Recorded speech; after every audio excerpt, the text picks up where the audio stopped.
Everyone, welcome. Thank you for coming. It is a little past 6 o'clock, and we're going to go ahead and get started now.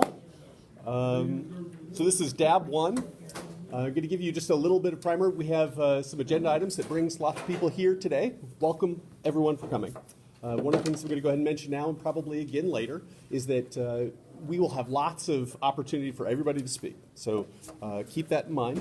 What I would ask you to do, though, is that if there are, I'd ask you not to repeat the exact same thing that someone prior to you has just said.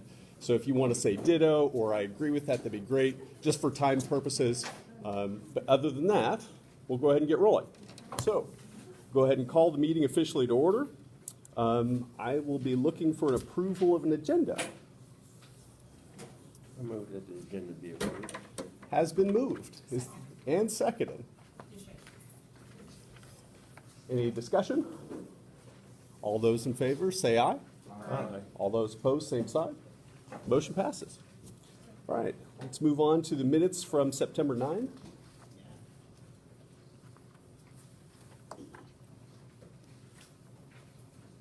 Any changes that need to be made?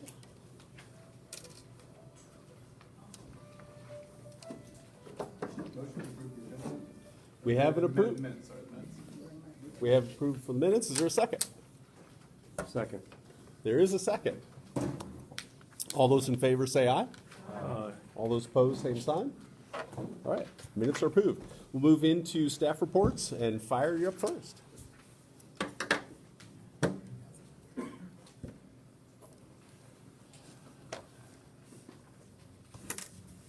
Good evening. Gerald Johnson, Wichita Firehouse, number 10 up here at 21st and Chautauqua. So I have the stats for District 1 for the month of August. So there were 13 alarms for fire, 61 just general service calls, and 565 medical alarms for a total of 639 total incidents, District 1 for the month of August. For the fire reports, on the 14th, on the 2600 block of North Pershing, we had a pretty extensive fire damage to a home, caused about $135,000 worth of damage. Origin likely found in the living room area of this residence. And again on the 14th, on North Ida, the 400 block of North Ida, approximately $21,000 worth of damage to two cars next to a building with some extension into the building itself. On the 24th of August, the 400 block of New York, fire in a bedroom. It would seem to be a vacant bedroom, caused approximately $40,000 worth of damage. And then on the 27th, in the 1400 block of South Greenwood, $15,000 approximate damage to an exterior overhead garage door. And those were the fire reports for the month of August. As far as what's coming up with the fire department right now, this is kind of our big week for fire prevention, the 6th through the 12th. So we've got all of our members are pretty busy with that, going different places, setting up, answering questions, giving tours, all that kind of stuff. So that's kind of our big week for that. The theme this year is to practice and plan your escape. So we encourage everyone, if you don't have an escape plan at home, I encourage you to do that. Talk it over with the members who live with you, your family, and get a good escape plan for your home.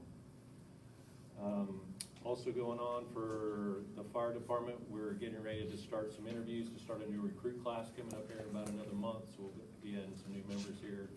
Those academies last approximately 3 to 4 months. You'll probably see us out also testing fire hydrants as well. So you might see a lot of water running around, but we test those before it gets real cold. That way we find the ones that don't drain out, we can pump those out so they don't freeze up. Cause us a big problem if we have to go to a fire and we have a frozen plug. So you might see us out and about doing that. Also, we've got a couple of new apparatus coming in. One will be at our fire station up here at 21st and Chautauqua. It's going to be a whole new established company, a rescue company. We have one in the city already. They're establishing another one in our area. So So we'll be traveling a lot more outside of our district to be helping out with fires and special calls for service. So you might hear us running around a little bit more than usual. And the only other thing, on the 12th, I believe it's the Saturday, yes, the 12th, we have, each fire station has it's called a PAL box, P-A-L, Practice and Learn box, and we usually set that up for the children to go through to teach them how to escape a house. So they're encouraging anyone who wants to see those to come to your neighborhood fire station between 1 and 3 on Saturday. They've got these boxes that they can set up and run the kids through, and you can see how they work. So that's all I have. Any questions? Questions from the board? Any from the community? Captain, All thank you very right. much. Thanks for your Jim. service. Have a good evening.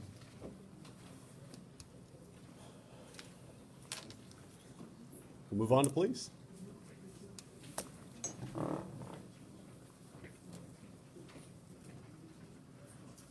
Hey, good evening. I'm Officer Chad Burnett. I'm a community police officer up here at Patrol North on 45 beat.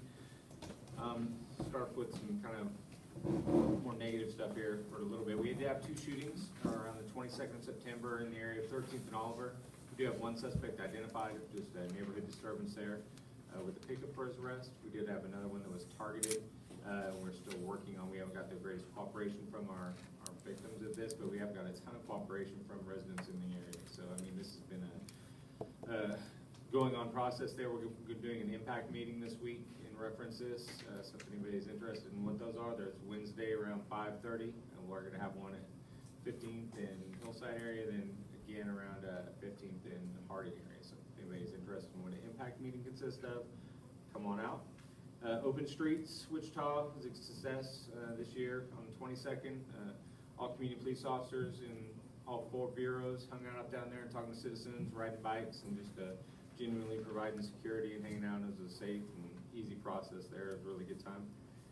We do have larceny special assignment getting ready to stem up around the North YMCA and Home Depot here this month. You'll get a little bit more just this because it'll be on Facebook in regards to that. That's about all I can say with that, but it is something to look forward to coming up. Just we're trying to get a little bit more proactive with the issues we're having with car break-ins around the city here because it's on the rise here consistently, especially with unlocked vehicles. And then my boss wanted me to just kind of get just, even though it still feels like it's summer outside, warming up cars because it is going to be getting cold there pretty soon. Just make sure we go over this on a yearly basis, but just make sure you're going to sit in. If you are going to warm up your car when it gets cold, then either sit in the window and watch it, or sit in the car and get cold and enjoy the nice breeze of the cold, frosty air out there. But don't warm up your cars and leave them out there running without it. Keep an eye on them because that is probably like 50% of our car auto thefts, especially when it's coming summer or winter time here. Any questions? Any questions from the board? Okay, Very good. Thank you. Thank you very much. Thanks for your service.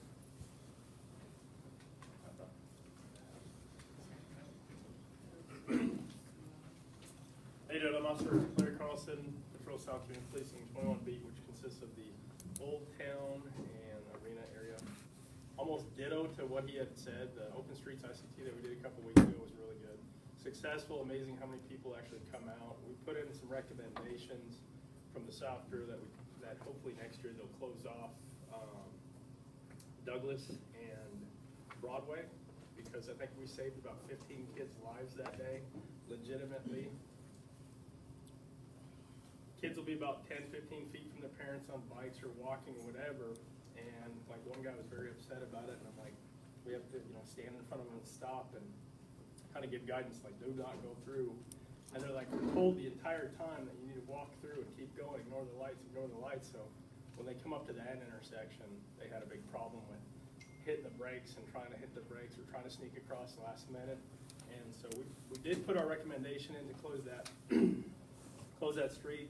And when I say we probably saved about 15 kids' lives, I'm not joking. It was legitimately almost tackling them out of the roadway, grabbing their bikes, grabbing whatever it was. So hopefully that'll fix. I think the environment look is what causes that intersection to be different, because we talked to the officers, some north side and south side officers that were doing at Washington and Douglas, That's a bigger, opener intersection, so with newer lighting and stuff, so I think that was one that people pay more attention, but if you look at Douglas and, Broadway, it's got the old style thing with the big buildings on each corner, so it's just like the other ones, so they just kind of fly through there, so hopefully those changes will occur.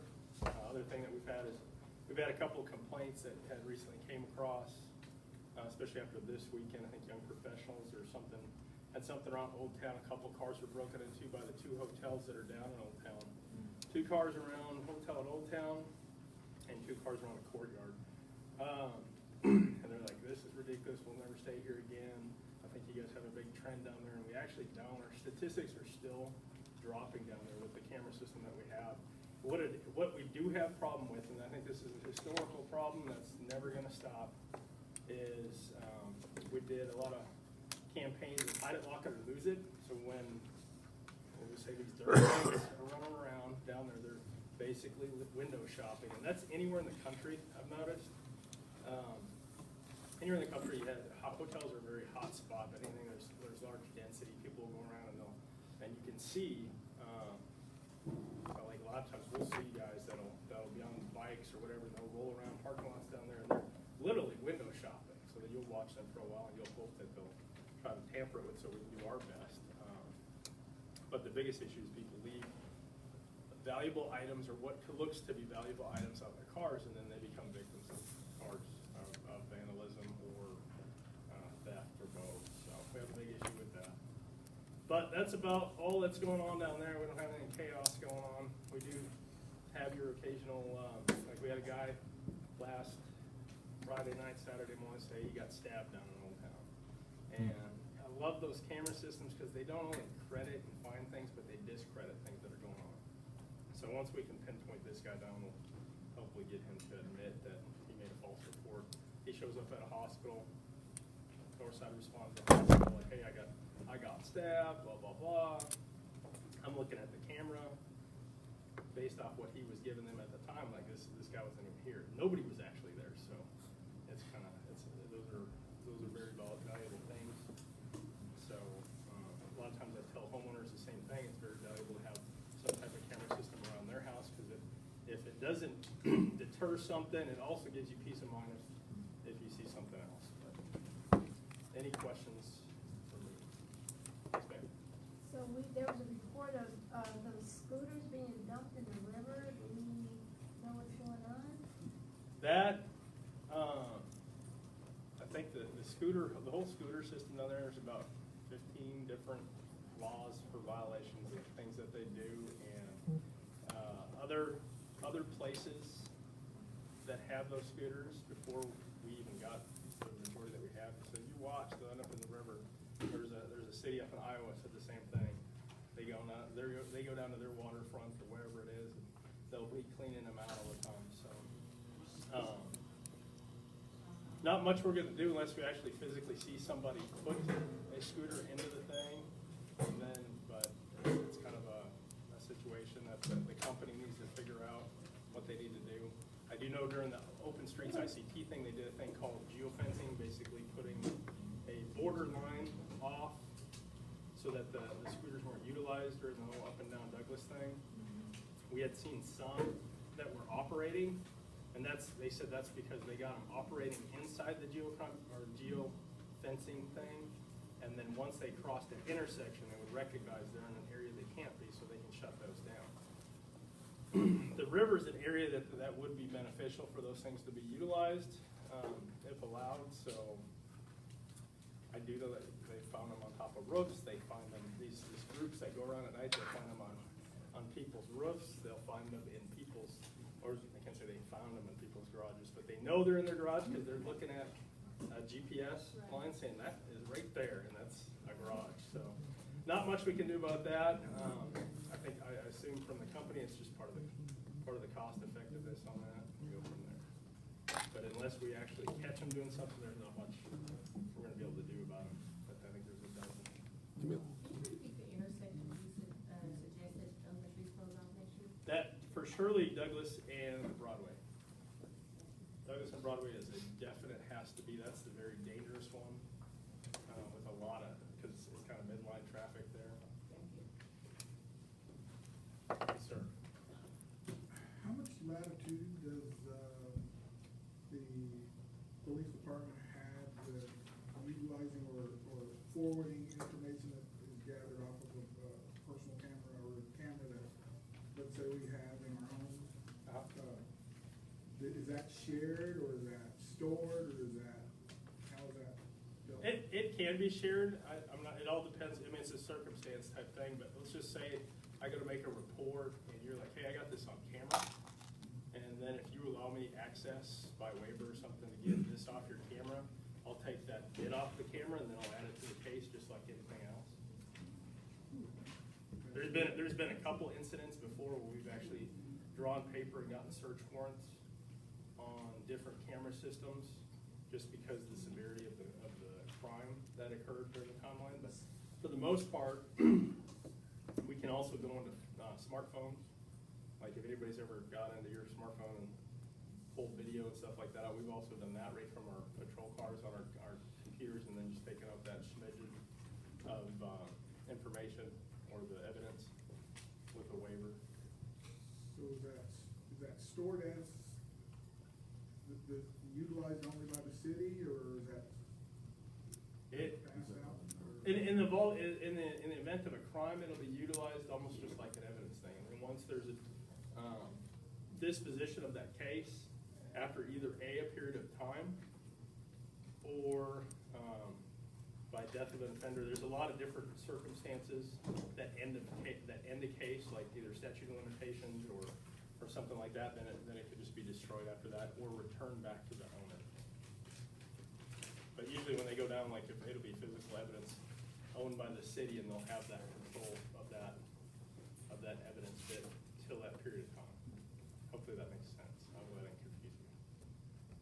But More like a CD copy, right? Not the actual camera, like a CD. oh no, not the camera. We'd make a copy of it. It would be like downloaded to a USB drive and then stored into the technical storage, something like that. If you're looking at that, unless it's. I think even in some of the most major cases that I've been involved in, it's still just a copy of that will be sufficient for the thing. We'll never actually remove the actual camera system or memory system. That's close to what that's what I do. I hope I answered your question. If I didn't, just free to ask anybody anytime, they should be able to answer that pretty sufficiently. Anything else? Any other questions? I don't have a question, just kudos to you guys just to shed some good light on the police department. I am a board member for Storytime Village as well, and you guys, police department, went out to the different schools over the last couple of weeks, reading to 3rd grade to 5th grade students, so kudos to you guys. Thank you. I know every bureau and every community policing grouping had signed up to a lot of different schools to go in and read to kids. Hitting them at an early age is a huge thing. I've shown that over the years I've been in law enforcement, doing as a police officer for almost 22 years. And you see that benefit even you don't recognize the kid, but 10 years later they remember you. Right? Like I had an incident last week, kind of a sorry situation where me and my partner ran into a little girl that recognized us from going to their elementary school a year prior to and talking to them and stuff. So it's always part of our thing as far as engagement within the community, especially at that early age. It pays off. Thank you. But always tell our upper command, we love this, we love that. Positive feedback gets a response, just like negative feedback gets a response. Any other questions or comments? That's fine. Thank you. Thank you very much for your service. I think Camila's going to go ahead and move this into library report unless there's another police report. You wanna? Yeah, I have some. Very good.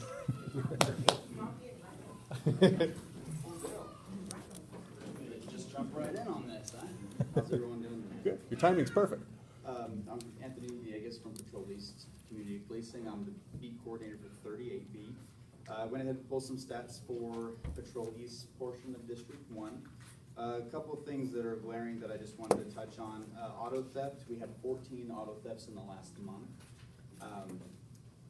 I know for my beat, 38 beat, October, for some odd reason, is the highest, is the month with the highest number of auto thefts. I don't know why. I don't know if it's because we're getting complacent with our routine now that the kids are all settled in school and we're just leaving the car running, but it's really not cold. So I have no idea, no explanation why, but for the last 3 years, that has been the highest month. So I'm sure that's pretty common across the board. So that was just something we wanted to touch on. A lot of the auto thefts I saw, keys were being left in the cars. There's no need for that anymore, I don't think, right? We're looking at some battery cases. There's a lot of batteries going on right now, but the weather's nice outside. I don't know if we're just going out drinking and having too much fun or what the deal is with that, but a lot of it's familial stuff, a lot of domestic batteries going on. So reach out to your friends if they're going through a hard time. That might help a little bit. Larcenies are always a very big glaring thing. On East Side for District 1, larcenies from autos, we had 17 last month.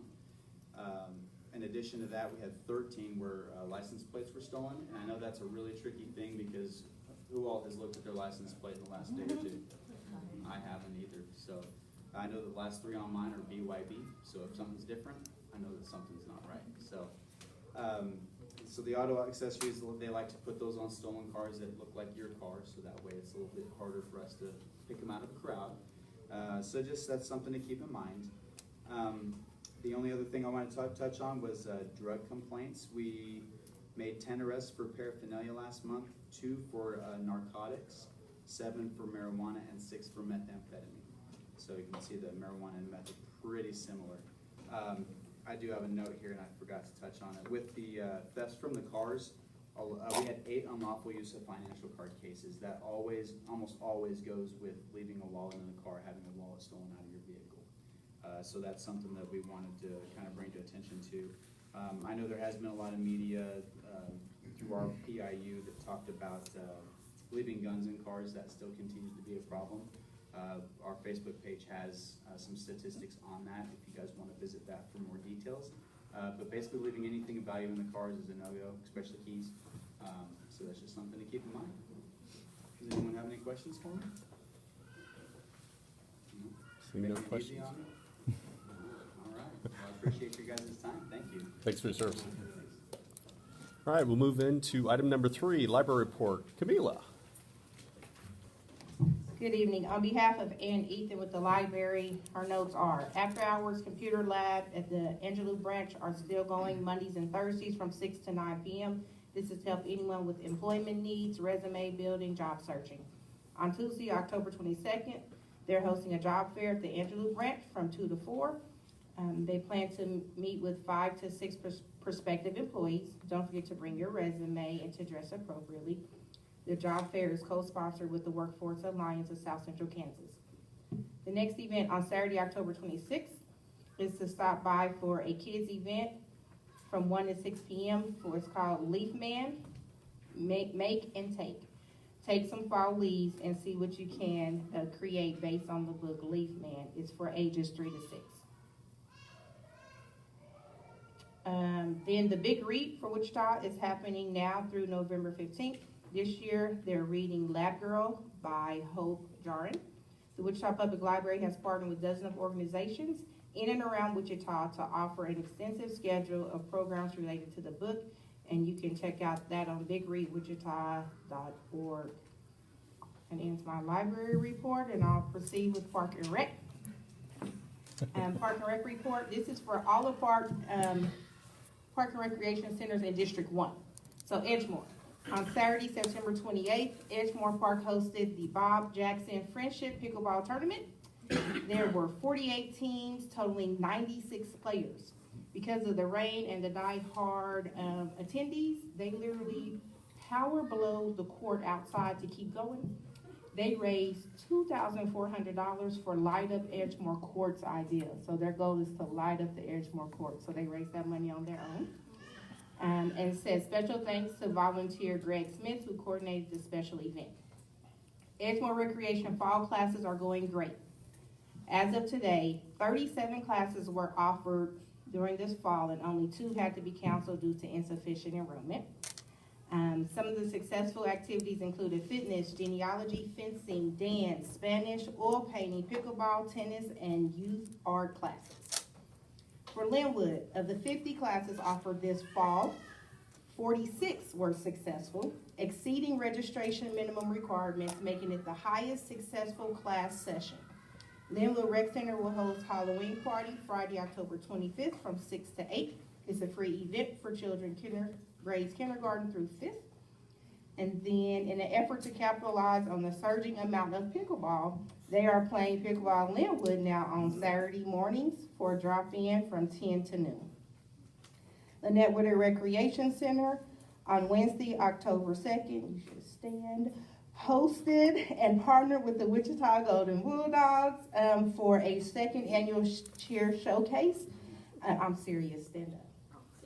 I'm serious.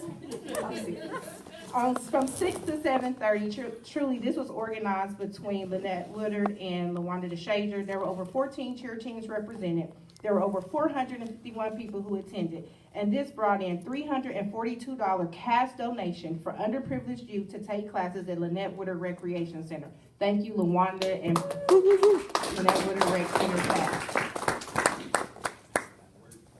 Two new classes at Lynette Woodard include Woodard Ninja Warrior Fitness and Ninja Warrior Obstacle Course are on Sundays, and they are very successful so far.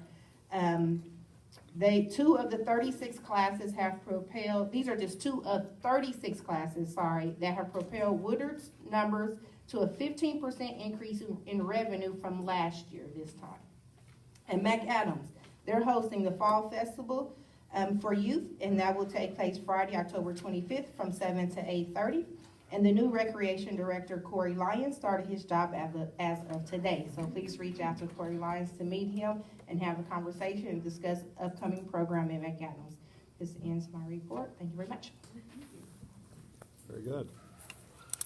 All right, moving on into the public agenda. There are no currently scheduled items outside of the new business items, but I do believe that we have 2 off-agenda items that Councilman would like to bring up.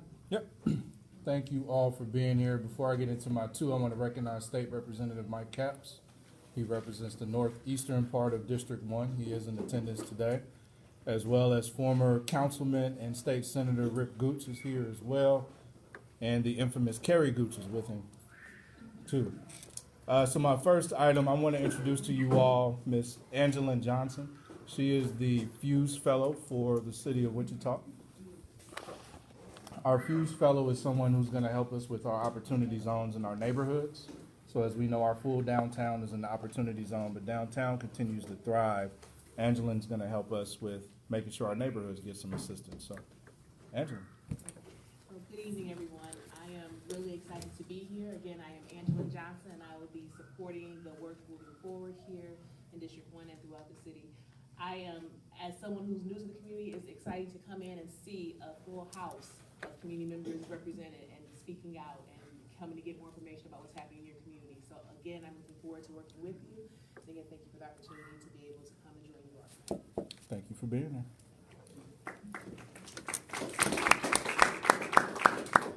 Angelyn's been working hard since before she got here, studying and everything. So looking forward to working with her. The second thing, I wanted to do this while everyone was here, in case there's questions, comments, or concerns. I'm sure you all have read in the papers the headlines about our Northwest Water Treatment Facility and some allegations towards our mayor. So I wanted to give you some information as well as give you an opportunity to talk to me before we get to the end of the meeting, because I know this will be a long meeting. I did also want to clear a few things up before I open it up for any questions for me personally.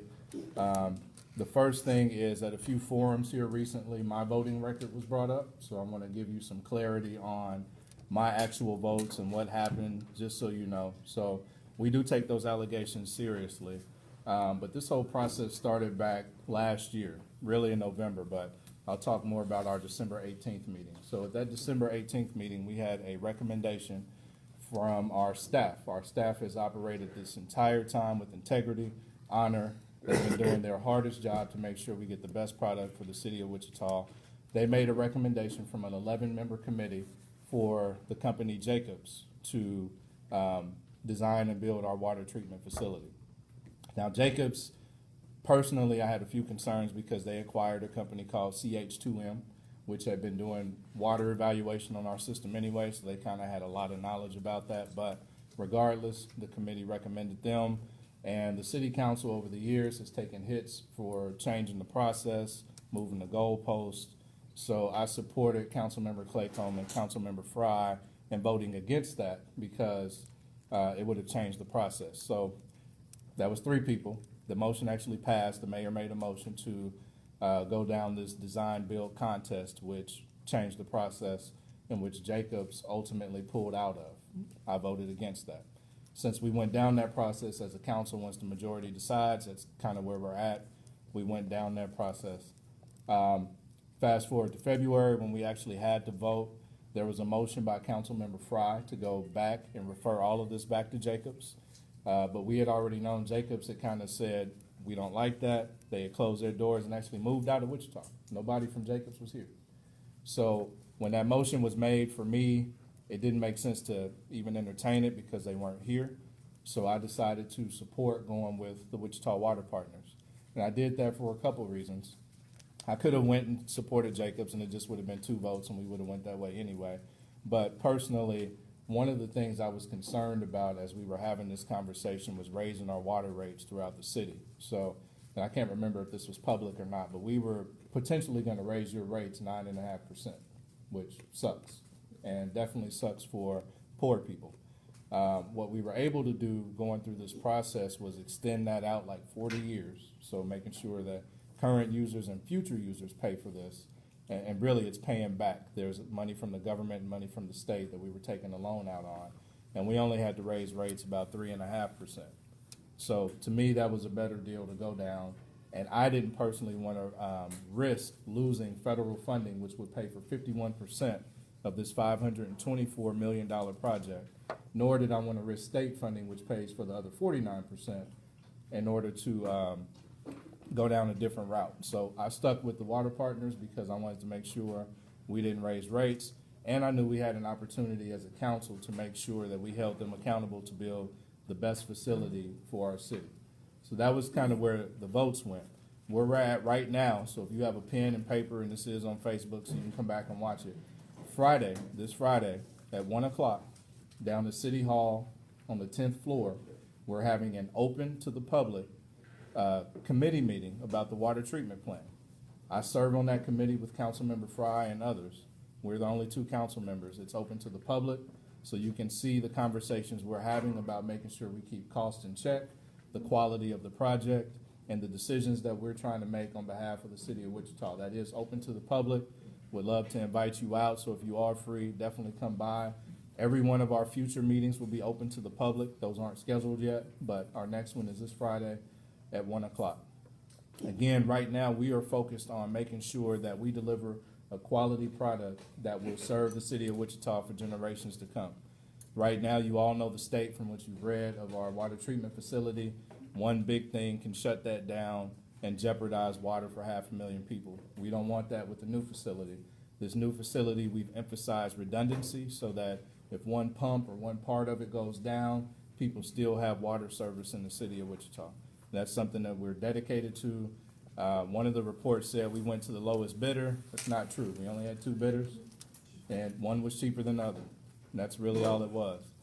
Some of the mayor's arguments at the time made sense because a design build means you have to really think about what this facility is going to look like, and it would reduce the cost. And it did. So Jacobs was about $8.5 million more than the water partners in the initial phase. Through the design contest, those costs came down. We're still looking at making sure, again, that we get the best facility possible for the city, but we also want to save money where we can. And we have through some of the steering committee. We've moved some things around and saved $1 million or $2 million here. It really wasn't a big deal to operations. It was just aesthetic things that we moved around. So we have been working to make sure that we save money where we can, but not at the risk of providing you quality service for the city of Wichita. The other piece of this is we do take allegations seriously. So you all know that Mark Bennett, our district attorney, has inquired or looked into some of the things that were alleged about the mayor. We are waiting to see what happens. As I said in the Eagle, I'll tell you all, I do support looking at our ethics policy, because right now it doesn't have teeth. That was true. It outlines what friends are and what we should and should not do, but there is no process if you find something. So I've said publicly, and I've talked to other council members, we all support revisiting that to make sure there is a process in place in case, in this case or future cases of impropriety. We know that this policy has been in existence for a number of years, and no changes have been made. So I intend to make sure, and other council members intend to make sure, that we revisit this and actually put a process in place to deal with that. So that will be coming. We are taking all of this serious, and we are not just sitting back, sitting on our hands about this. A lot of it isn't public because we don't know anything from the DA yet. We know what was in the paper, and I will tell you there's a little more to that. Some of the answers you've seen that have been in the media came from different interviews, and that may come out later. But again, we take all of that seriously. You all have read it, we read it, and we're working on that. So I wanted to give you all that information, just let you know we are taking this water treatment plant seriously. We will make sure that we deliver the best product to the city that we can.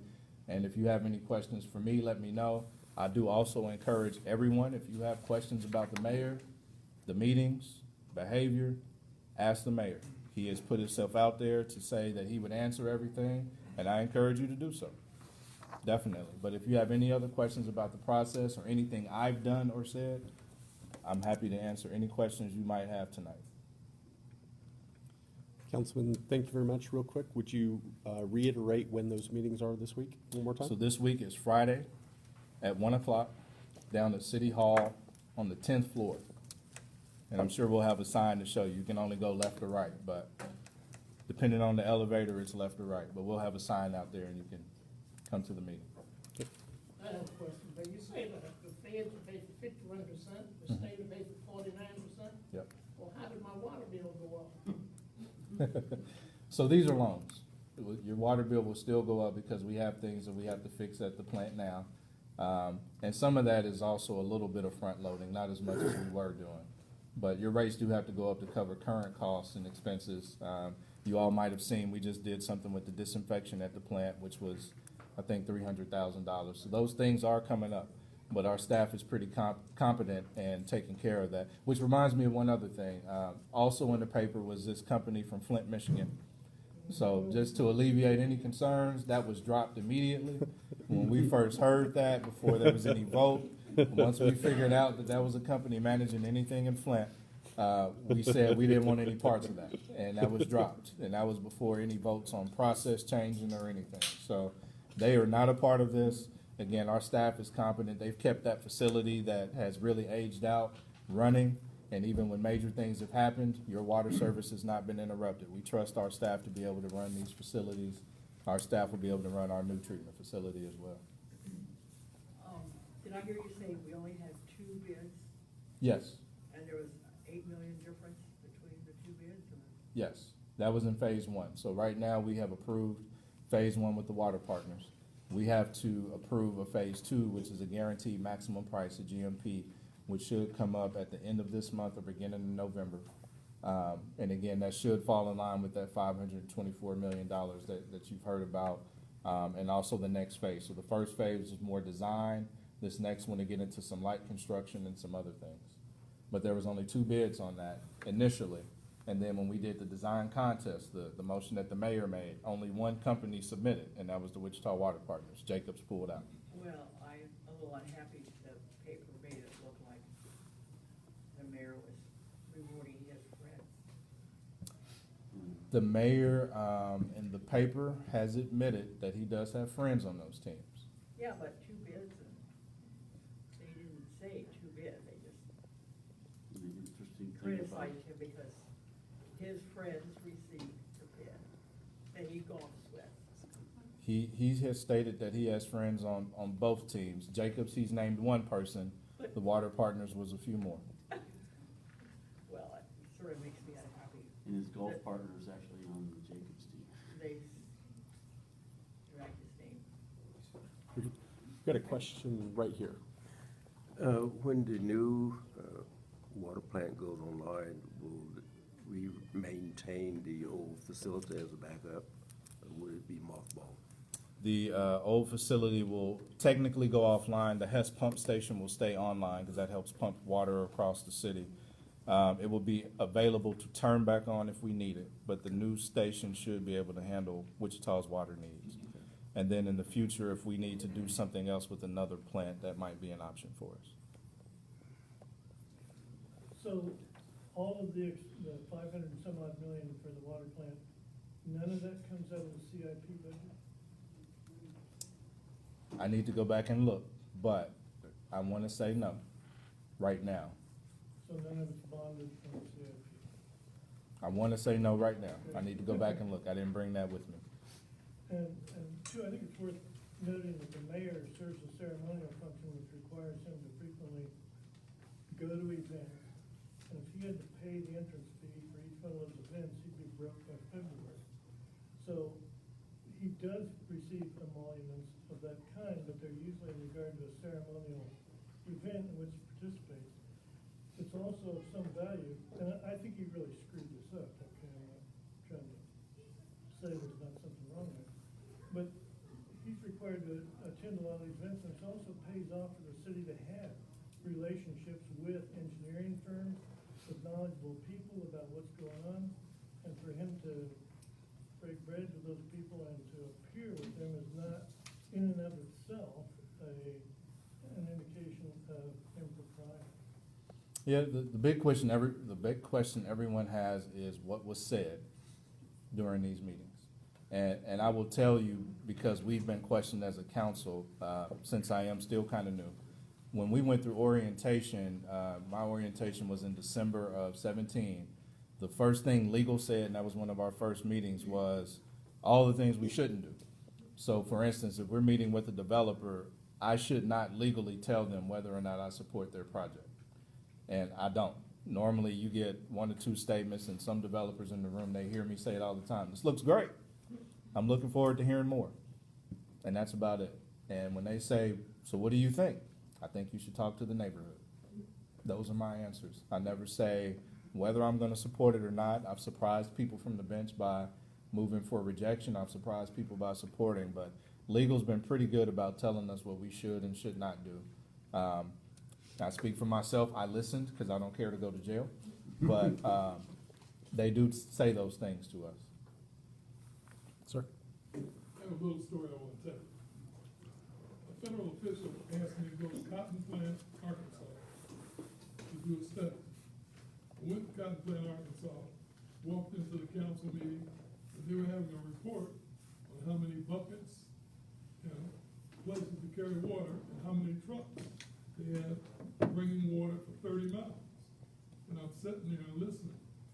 And finally I said, why are you bringing water 30 miles? The water pump broke. I said, don't you have an auxiliary pump? And they all went, a what? So you did a good job of talking about what they needed. I just want to tell you that little story. But the second thing, how many millions of dollars from the federal government? 249 million. That means 10% of that ought to be going to some minority firms. Gives you an opportunity, a great chance. So from the bench, I mentioned that. We legally don't have anything in ordinance that says a certain percentage. Our city manager has an aspirational goal for every department of 7 to 8%. I know it's not enough. But I continue to push for more than that. But it's federal. Yes. There is a federal reform. So Water Partners has acknowledged that, and they're looking at doing their best to greatly exceed the 8%. And they might even be reaching out to you. But I talked to them about various businesses. Well, not yet. I mean, we got to get through some of this. But there's a lot of businesses we've talked about. I've talked to them about reaching out to the Department of Revenue and the Secretary of Commerce about other minority businesses in the state and maybe getting some names to talk to. They also made a verbal commitment to try to build up companies. So if there's people who just know how to do this work but aren't good business people, they want to help them become business people as well. So we are pushing for more women and minority-owned businesses working on this. And that's one of the pluses for them being the lead people too, is that much of that work will come from people here in Wichita Right. for that money. Just wanted to ask the question, Mr. Thompson asked if, about the old plant. Mhm. Okay, is that, sort of, grandfathered into this or not? No, all of this is focused on the new This is plant. This is all new, so Yeah. there is another opportunity to do that maintenance work and updating on the old plant as well. So Friday, we'll probably hear more about what the full plans for that are. My understanding is once this new plant is online, that plant will be offline except for the pump. Except for the pump, but you did state that there was. So in the future, if we might want to do something, we probably could, but this new plant will be able to take care of the city of Wichita for a while. Okay. Like I said, I guess his question was, is that, was it going to be there as a backup? If we need it to be, but again, we're building this plant to where if something happens, it still operates. So if half the plant goes down for whatever reason, the other half will still be able to deliver water to the city. So we won't really need the current plant. To be determined. Are there any other questions? Seeing none, say thank you for the timely and responsive discussion. Thank you. Thank you all for allowing me to interrupt for about 10 minutes. Now back on to the meat of the business. New business, item number 7.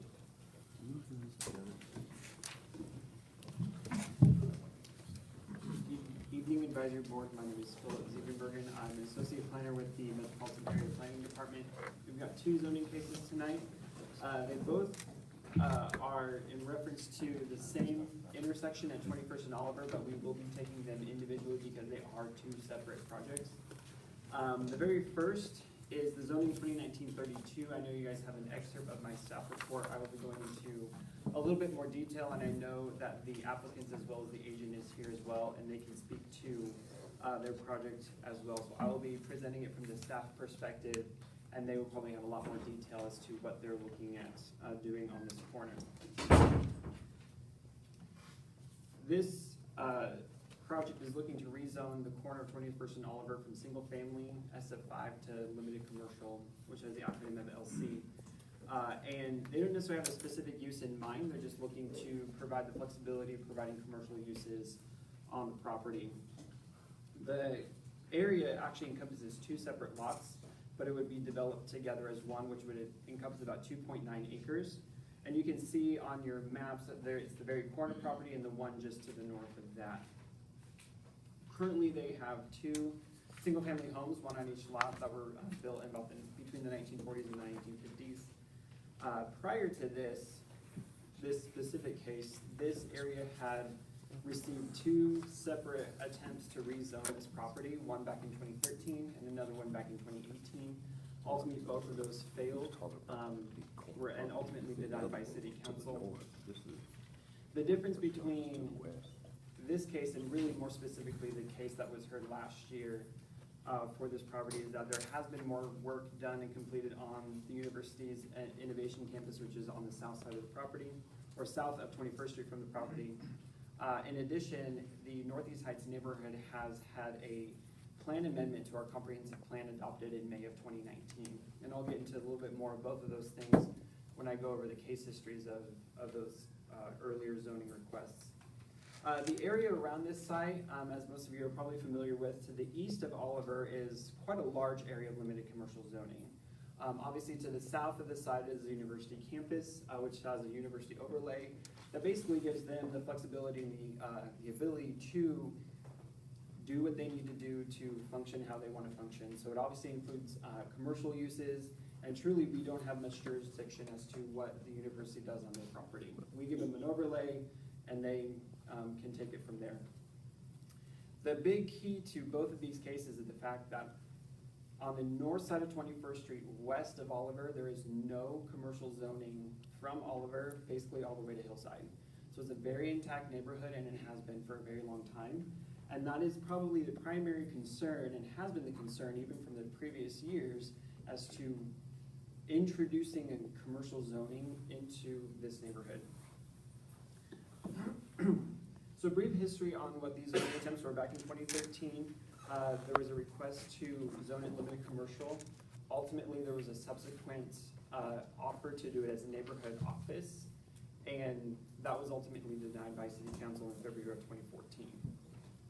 That case received 63.5% protests and that's 63.5% of the land area within 200 feet of the property.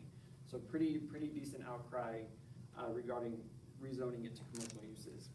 In 2018, it was a much longer process. It actually went back to the Planning Commission and then back to the City Council. It actually was heard twice by both. Ultimately, what was sent to City Council at the end was actually a recommendation for limited commercial zoning with what's called a protective overlay.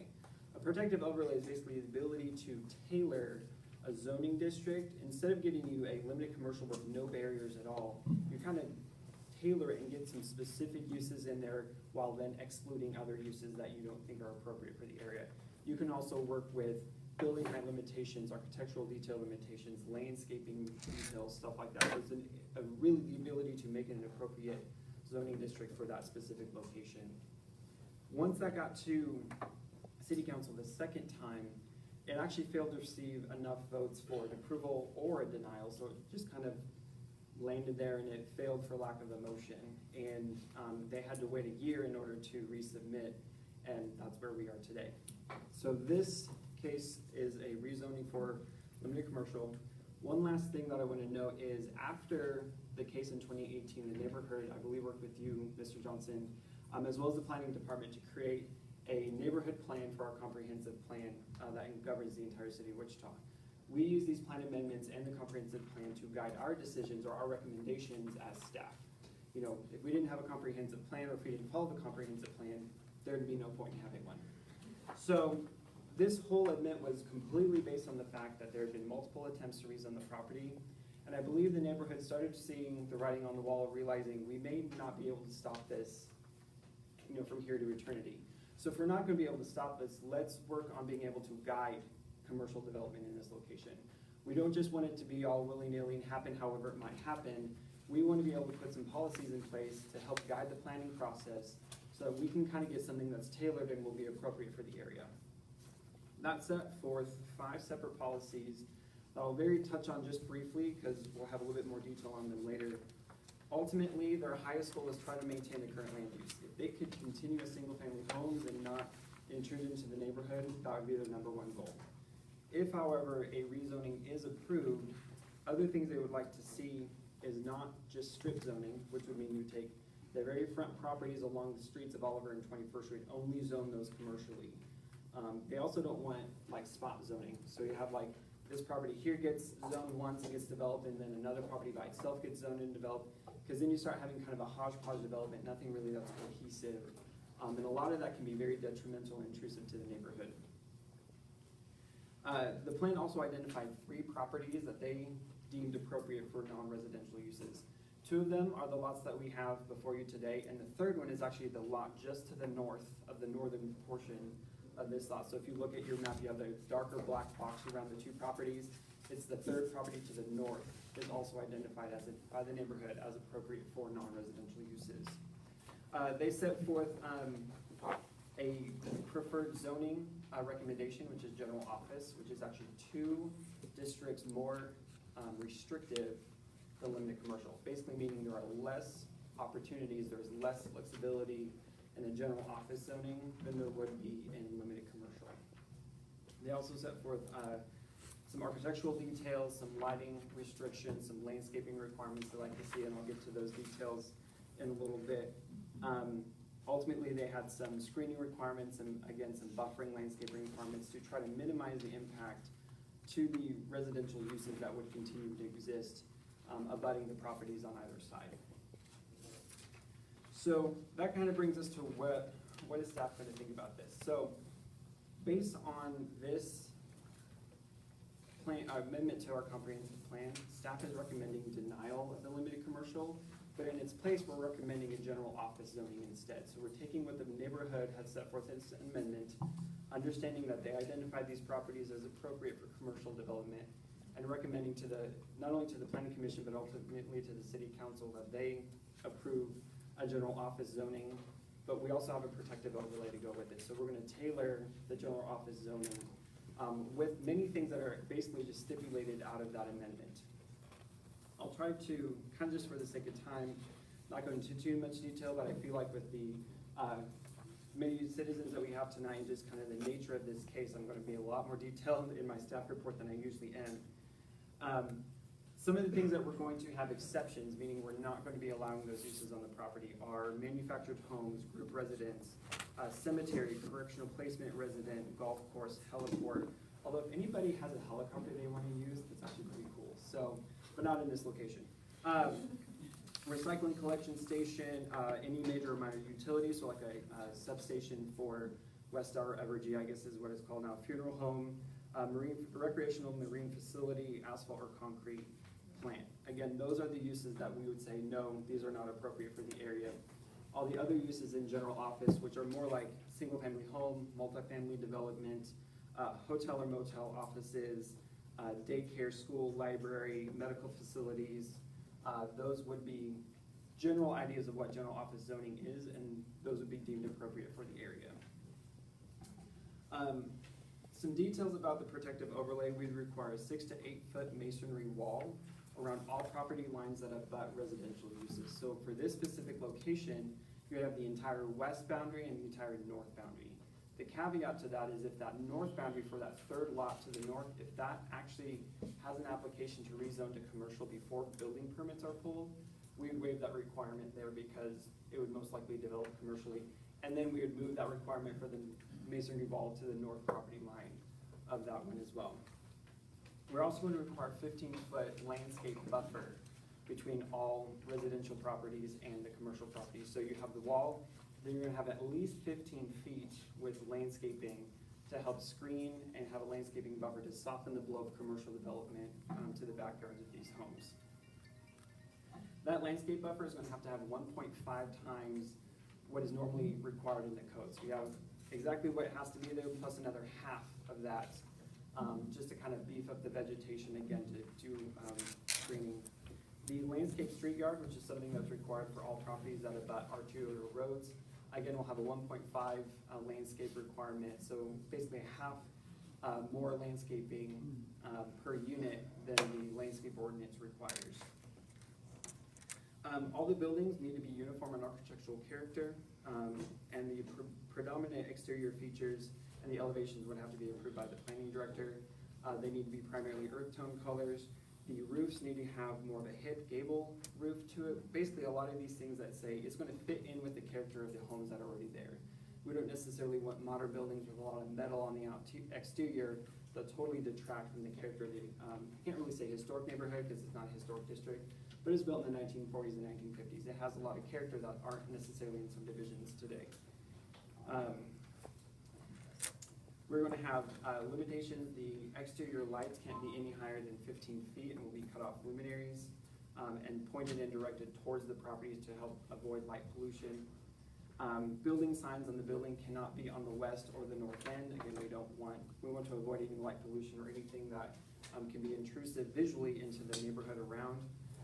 Any signs on the ground would have to be monument style, so instead of poles sticking out of the ground with a bar across of it, it's going to be just one structure and they'd be limited to 8 feet in height. So you're not going to have like 25-foot signage for this, trying to advertise what businesses are there. Portable signs, off-site signs, banners, and all that type of stuff is going to be prohibited, except for maybe like a little banner you stick in the ground that can advertise that a business opened up, and that can be there for 30 days. The building heights are going to be limited to 35 feet. And there's not going to be any windows allowed on the west or north-facing sides of the buildings above 12 feet. So again, you have that 6 to 8 foot wall. If you had windows above 12 feet, they could potentially be looking into the residential properties around there. And again, most of these are taken out of those policies from the amendment. So we're basically being very straight and true to that. All of this will have to be conform to a site plan and elevations that would have to be submitted to planning for approval prior to any building permits being issued. And the last one on there is that there'd be no outdoor speakers and amplification systems, projecting music at all. Again, just trying to keep in character with the neighborhood. So again, the planning's recommendation is to deny their initial request for limited commercial, but has a substitute motion for general office. with this protective overlay that I outlined. I know these renderings up here are from the applicant. I actually did not see them until today. I will let him speak to those. If you have any specific questions for staff or the planning department, I will entertain those at this time. Otherwise, I think we could open the floor to the applicant or agent to have them speak about their project. Any questions for staff? I just have a question, just based on policy. Yes, ma'am. And you said it as well, that the neighborhood felt like they ultimately have no choice. Commercial is coming, and by the 2035 Wichita Future Growth Concept Map, it also says that. And so I'm just wondering, just because I don't know, how can the city or anybody arbitrarily say the community will be changing, period? I don't think we can arbitrarily say that. I think it's just kind of the nature as cities grow. Like I said, with you go back 10 years and the idea of the WSU Innovation Campus was a myth. Like, it was just potentially an idea, and across the street from this location was a golf course. And so if you were to talk to somebody and say, one day this is going to be commercial, they'd be like, oh, probably not. I think as cities grow and change, it becomes just more of a perceived reality. And we don't necessarily sit here and say, oh, we're going to arbitrarily say these homeowners of this neighborhood have no choice in there.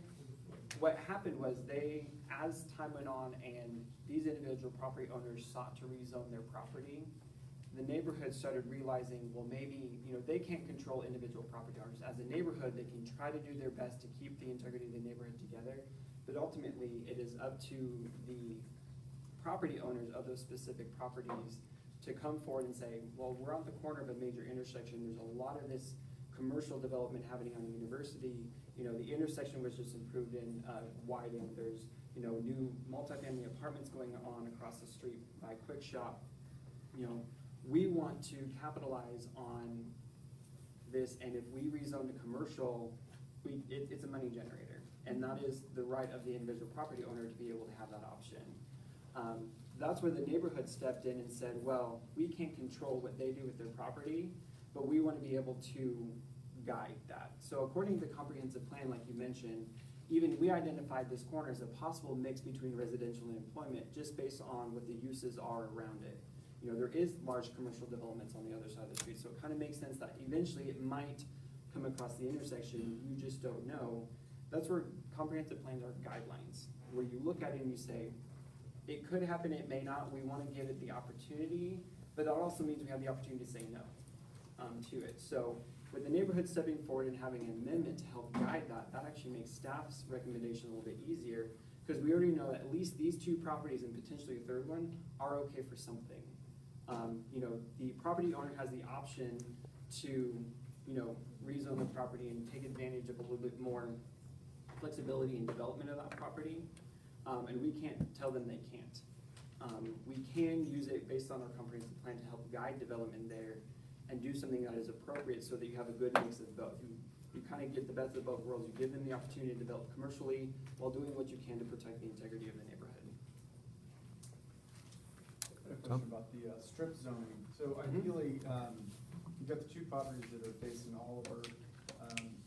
Ideally, you have the two properties that are to the west of them also be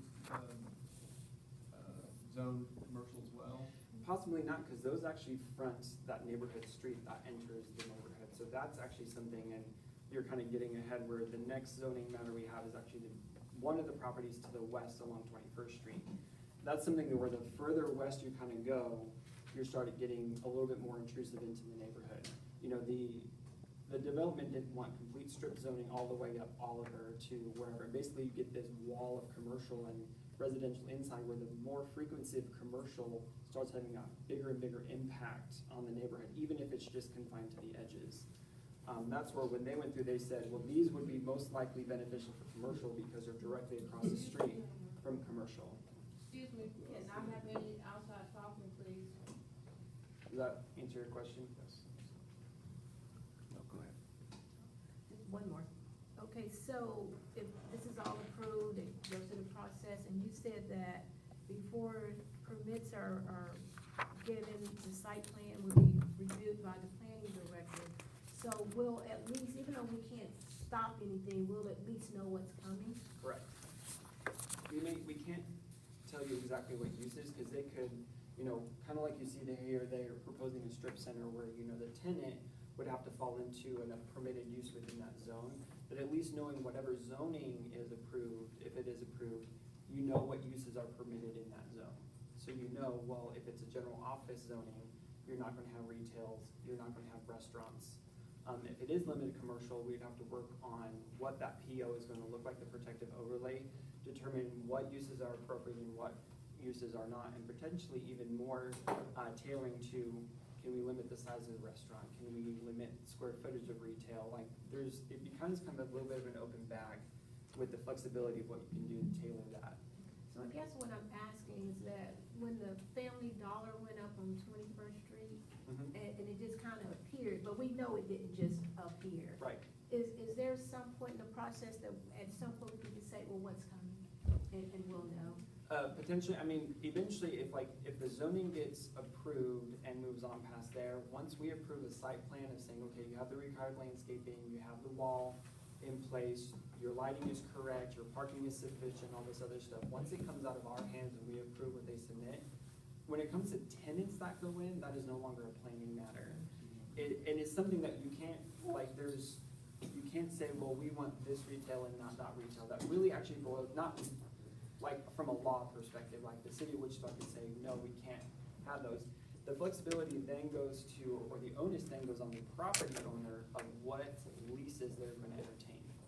They could choose not to put something in like a Family Dollar.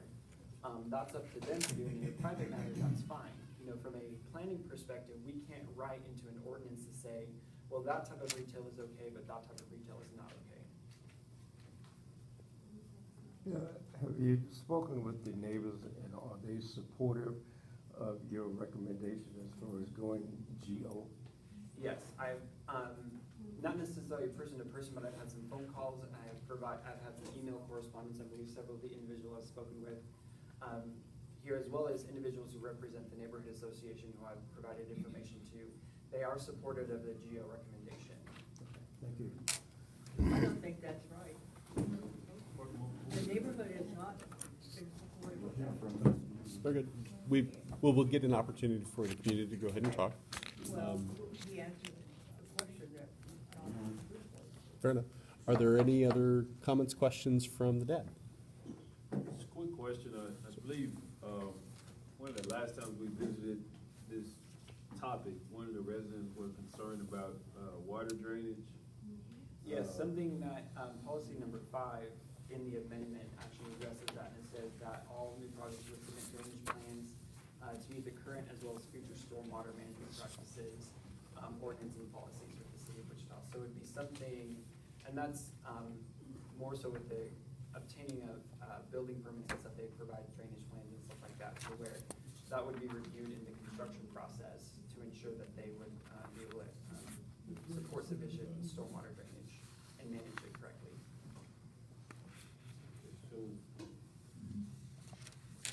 So what's in place to make sure it's going to be done correctly? The city has standards, by which all commercial properties have to, adhere to with managing stormwater, either on their properties. They have retention and detention, options, and I don't know the gist of that because it's kind of the building and construction department. But I do know in order to, receive building permits, in order to redevelop a property, you do have to meet certain standards that are written into codes and ordinances from the city when it comes to the managing of stormwater. And it's not, having it drain on a neighbor's property, like it's all on-site retention or on-site detention, and it's managed that way. But it was addressed though. Yes, it was written in this policy, and because of that, it's kind of a heightened awareness that it would be an issue that needs to be followed up on. You brought up a good point. I work for the county and we built fire stations, and after we did everything correctly, then after the station was built, maybe a year or two later, water actually started pouring into the neighbor's yard in the back. But it was like 2 years later, and unfortunately, the homeowner was kind of stuck. So I think what we're saying is that if we construction, is there any type of, time limit, or can we put something on it in case something goes wrong? Dale, planning director Dale is here. He could probably speak. Only because about I it a bit know more. this happened on the county Yeah, side. that's a great question. No, this is a zoning case, and so, the stormwater ordinance that the Public Works Department operates is a completely separate ordinance, and so, that would be outside the scope of a zone change. They are required by policy to not allow any more water off this property. Cell phones It's off. Phil, can you just pick up the mic? Yeah, some cell phones just didn't, sorry. There's the city has a policy where they can't allow, any more water to come off the site than after it's developed commercially, or whatever, if you end up approving the office, whatever the new development is, they can't allow any more water to run off this site than it does today. And so, that's the best that we can say. I understand what you're saying, but from a planning department, standpoint, that's a completely separate ordinance. Is there any other questions from the DAB? Seeing none, we'll go ahead and move out into the community. Just a reminder, I know it's inconvenient. If you have a question or comment, please approach the podium, state your name and address for the record, and speak at the podium, please. We'll also give you a maximum of 5 minutes. Please go ahead.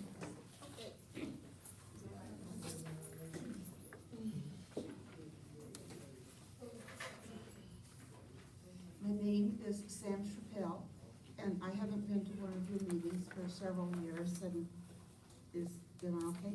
You're good. Down. Is that better? Even better. So, my name is Sam Chappelle. I'm sorry. Is that the right way? Okay. And for the third time. So I haven't been to your meetings since I live in South Wichita now. And I would like to talk about two different situations. One with lighting when I lived on North Broadway in a second-story building, and the lighting of Pizza Hut on Broadway shined into the second story of the apartments on Market. And so remember that in the winter, the trees die. And so when you have a 6-foot fence but 12-foot lighting, the homeowner's not gonna win. And we in our apartment never won with Pizza Hut and their 12-foot lighting in their parking lot. The second thing I want to talk about when they were talking about water drainage, if you'll go by on Wichita Street, I live now on 31st and Wichita Street, and there's a beautiful brand new old folks home in that area. And we have a lovely wrought iron and brick fence. And next to that wrought iron and brick fence is our swamp pond for when it rains. But the architect forgot to remember that brick set into soil that doesn't have any foundation collapses. So I advise you that if you have on-site drainage systems with this complex, and if the homeowners have fences or swimming pools or whatever on their land adjoining, and the soil gets saturated, that if you drive by our property on 31st South and South Wichita, you'll see how our lovely, expensive wrought iron and brick fence has collapsed into our swamp pond. And so I advise the architects to think about that. And I'm here just by accident. I'm so glad I came to this meeting. So you're doing such a good job, Brandon. Thank you.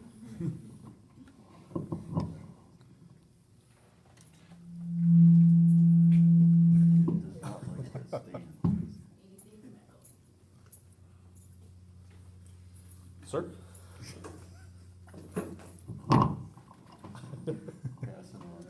My name is Darrell, for the record, 2545 North Ridgewood.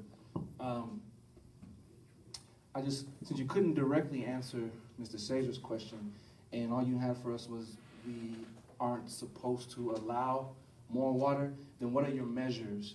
Because the question was like, how do you protect homeowners from the damage that could be caused? And you said, well, we can't allow more water that's running off now, more water that is running off than is running off right now. So what are the measures, like how do you measure that, and what are your checks to make sure that that doesn't happen? Because when it happens, like, oh, sorry.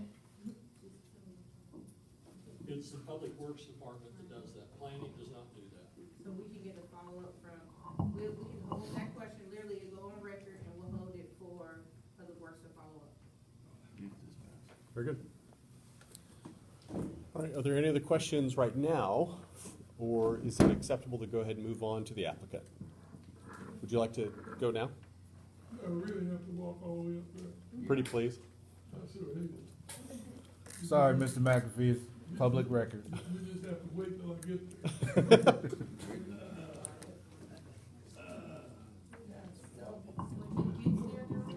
Somebody ever told me, when you get to be 85, this is what happens.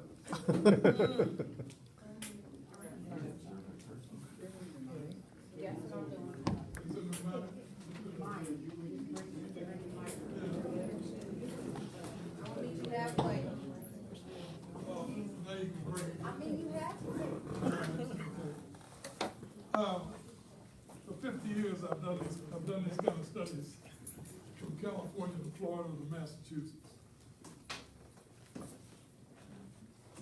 The other thing that the other thing that I think you need to look at is the water that drains off of this site finally gets on to Oliver after it drains through every lot on the way and it breaks the curb at my lot, which is number 16.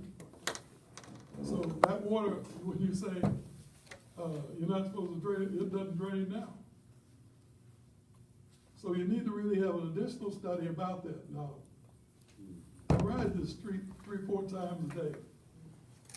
Sometimes I can barely get out my driveway because the students coming from one WSU campus to the other WSU campus, trying to get to class are doing 40, 50 miles an hour on my street, and I have to wait, jump out there right quick.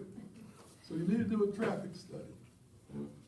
The other thing is that when you look at this plan, and you talk about no more water than presently exists, all of that stuff is paved, it doesn't seep into the ground. So the zoning request really doesn't make sense from that standpoint. First of all, there is no sewer on that side of Oliver, all the way down to about 27th Street. Okay? So the water just runs down the curb. That's where it goes. I think you need to have more information about what you're trying to do at this point. That's the only thing really makes any sense. There's an awful lot of money that any developer is going to have to spend to make this project successful. There is no question about that. So I would just say that before you decide how you're going to vote, you need to ask these questions. Staff, while that question is still hot, is now a decent time for you to go ahead and respond to that? What, and maybe specifically, what type of design options are available to the applicant to address the need? Correct. Well, as I mentioned before, these plans are new to me today. We did not submit them with our application. So when it comes to water management on there, I can't really speak to this, but there would have to be some sort of on-site water management. As just from a cursory look from these plans, especially the site plan over here, it doesn't look like there's any retention or detention ponds. They would have to probably amend that and obviously grade the site so it drains to those, so it's not just dumping on into Oliver. I can tell from this that there's not enough or not enough pervious surface to catch that, and like he said, everything that lands on pavement will be draining. So there would have to be adjustments to the site plan in returns to stormwater management. Regarding access and traffic study, again, not having this submitted with the application, but just a cursory look, with the driveway that's here on 21st Street, given its proximity to the corner, most likely the traffic engineer would make that a right-in, right-out only. So it'd prohibit left turns onto 21st Street from a safety point of view because it is so close to the light that it would just be, you know, an accident waiting to happen multiple times a day. So, like I said, that's just a cursory review of this, was not submitted, but those are just kind of off the cuff to address some of those questions. I appreciate it. Any other questions before we move to the applicant? Okay. Pretty pleased.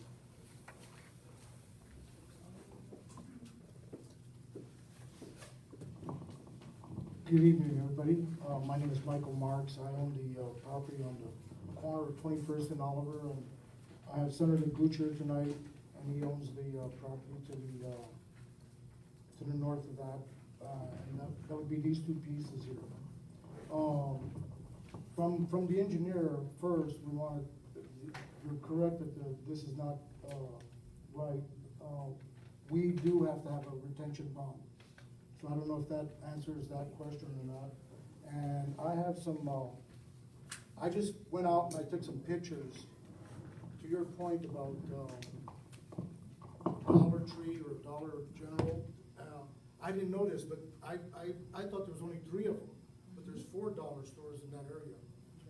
I'm gonna hand these out, and I want you to look at these first. This is some of the development that's happening, and that dollar store, if you're looking behind it, you can see what's going on there. Yes. Okay. Thank you, Camille. Well, anyways, if you could pass those out. I went out, and I'm not a professional photographer, but I was surprised to see what was happening in our community.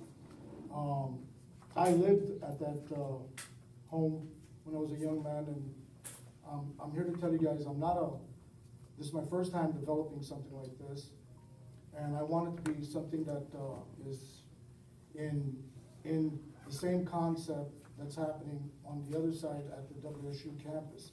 To your point again, where you said, well, can we stop developing?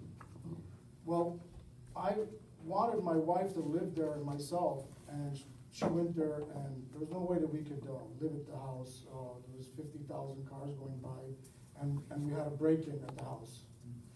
In the neighborhood, I counted 3 houses that are vacant. I'm just telling everyone here in the room, we've been doing this for 7 years. If everybody could, from 13 to 19, that's 7 years. We're trying to do something that would be commendable for the community, and I think, I'm not gonna try to say anything about the dollar stores. I think we need them. But every time I go by a dollar store, I pass it right by, because I know if I buy a comb in there, it's gonna break or whatever I have to. But if you're in that community and you have to get in there and you have to buy something from the dollar store, when you walk in there, you already know that you gotta, that's all you have. We aren't a food desert in that area. I don't know if anybody said that either. So, this is what we're planning for the area. I'll take some questions. I don't know what to say either. I just like to, if you could pass those around. On the back of that dollar store, and the reason why a dollar store like that could go up is because they're already zoned without a protective overlay. Anybody in the room would understand what a protective overlay would be, is, you know, we're going to have the right lighting. Or we won't be able to, the city would not allow it. Planning would not allow it. We're trying to do the right thing. So, if someone in the, take questions. Have you considered a grocery store? You know, I'll say something about that too. If you took the whole area, which is the house to the north, which we couldn't get a hold of that person. We sent letters out. We tried our best to get her to come to the table, and I don't know if she's She's incapacitated, the taxes are being paid, but we can't get ahold of her. We sent out register letters. She doesn't live here in the city. Her name, what is her name? Barbara? Well, I don't know her last name. I just know her by Barbara. Well, anyways, if you take that whole area,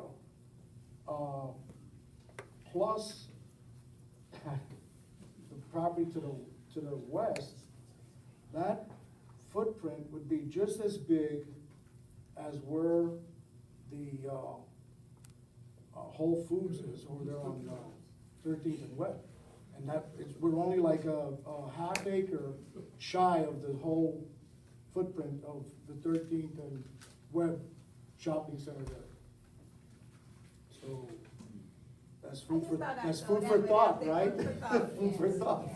So any more questions? So you presented the pictures of, well, one, I wanted to know, like, the intention of the presented pictures. What's your idea of presenting those pictures? And then two, what do you, I know things change in the future, it might change, but what do you propose could possibly go?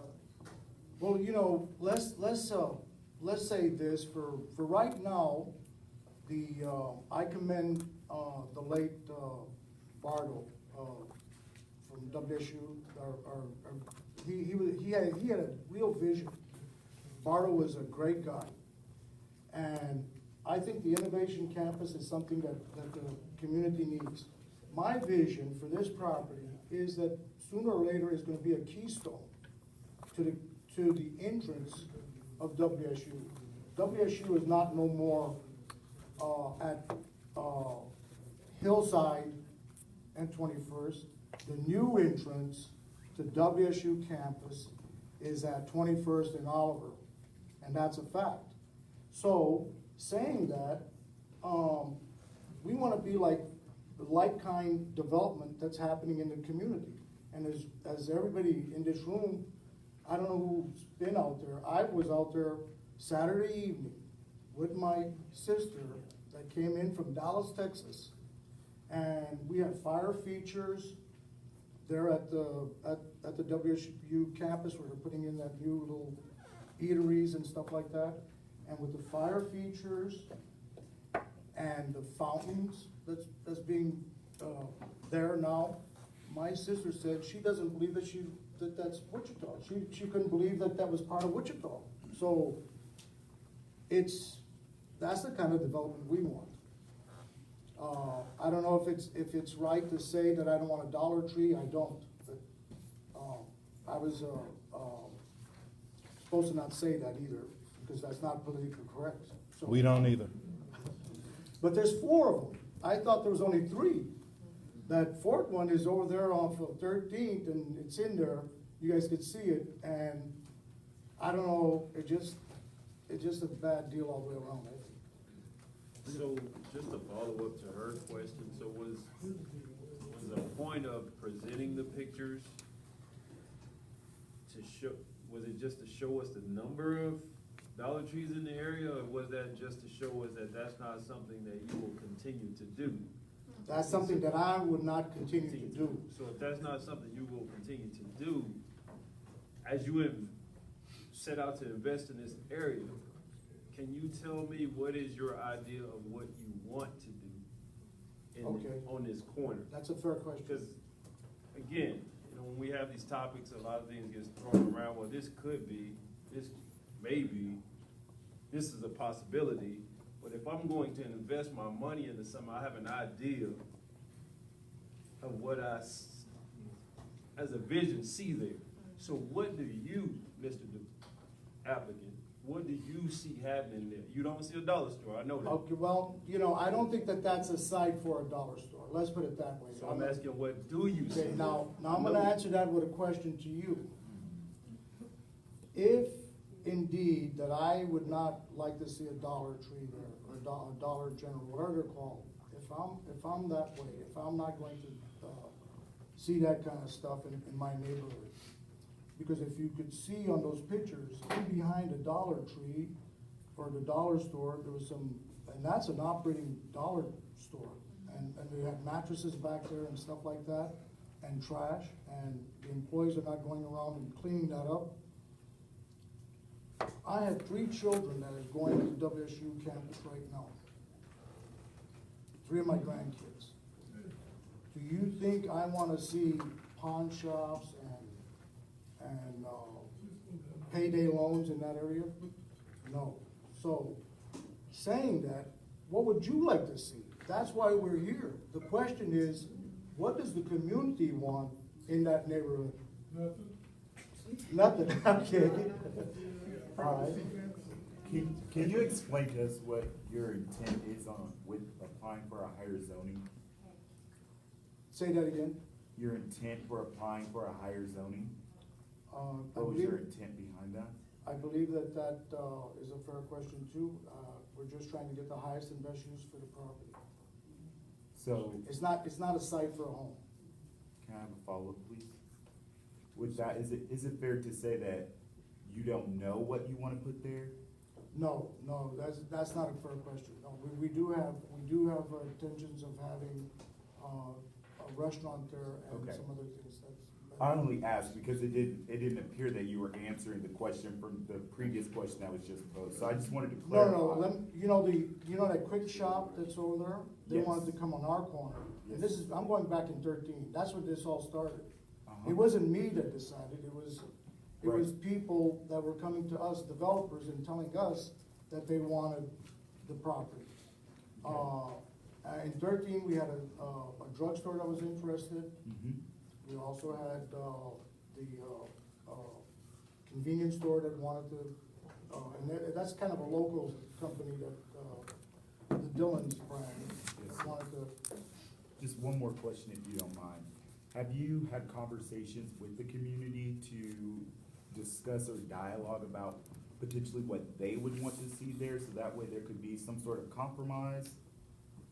Yes. Like if you're gonna develop Yes. on that land and you have community members who are not in favor of that, have you at least had conversations at the table with them to discuss if the development was to move forward, what they would want to see in their community? Yes. Okay. And we Are you did have a considering quite a those bit of things? dialogue about that. Okay, thank you. Very good. Are there any other questions from the board? Okay. I need to say one more thing about the pictures. I had those pictures in my truck, and when you said dollar stores, I said, well, I gotta bring them in because there's somebody that wants to see that. And I'm against, showing those kind of pictures, any other way. It was just to show what we could bring to the community, what we wanna bring to the community. Thank you. If I could, real quick, so I think what James and Joseph were kind of asking was, and I normally don't jump into this, but, so the community comprehensive plan was general office. You have applied for limited commercial, which is a higher, more intense use. And to James's point, do you have a specific reason for that? Do you specifically want to see a certain type of restaurant or a certain type of tenant in this space? Like, the question is why the LC, and what is your vision as far as the tenants in this space? Well, I believe that we have several people that have came to us, and we can't divulge who these people are because they want to stay anonymous, and it's confidentiality on that kind of stuff. But we do have interested parties that would like to see these concepts, which we're showing tonight. So, does that kind of answer the? So I guess from the whole conversation that's been had tonight, from protective overlays to zoning, I'm trying to get specifically for the district advisory board, if you only want LC for one restaurant, then you would tell the district advisory board, well, we have a restaurant in mind, and that's why we applied for LC, because GO doesn't allow that. And that's what you have in mind. And then the district advisory board can have a conversation Yes, about that's correct. what they want to accept or not. So what is allowed in LC, are there numerous businesses, one type of thing? Is that why you applied for LC? Yes, that's why we applied for LC, because it's not allowed in office. Okay. The restaurants. Yes.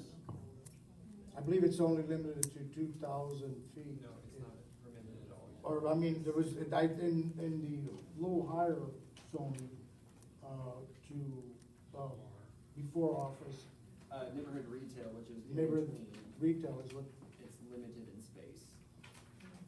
so it's two zoning, degrees that we want higher to allow this kind of activity So, or use. to me, it's just, we're not exact, since you can divulge, since there is a confidentiality or with whomever you're dealing with. To me, in summary, all I've heard is, well, WSU Innovation Campus, and they're growing, so this is an opportunity for you, to make money. Now, let's just cut the brass tacks. All I've asked is, can you tell me exactly what your idea is? And you say a restaurant. A restaurant can mean many things. It can mean a bar, we eat on this side, we party on this side. It can mean, Well, with protective overlay, you It can't do mean- that. It would have to be whatever is on the protective overlay. And last time that we did it, we did have a protective overlay that would not have the place open after 11 o'clock.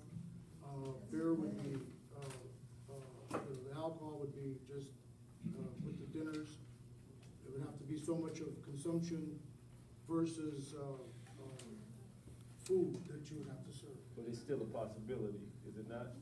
Yes, there's always a possibility that you could have a bar there, but they wouldn't allow it with the protective overlay. I believe that we already went through that, and we're not looking for that kind of activity. As I said before, we're looking for the like kind of development that's happening at WSU campus now. So you're willing to take on this storm drainage project for a restaurant? Say that again? So this By water law, we'd drainage, have this to. storm, you said we have to, you're willing to do that just Yes, for we, a restaurant? yes, we agreed to that. in You our- believe in the restaurant that way, that, Question, so the staff recommended the GO, so if we went that way and you didn't get your LLC, are you still interested in developing the property?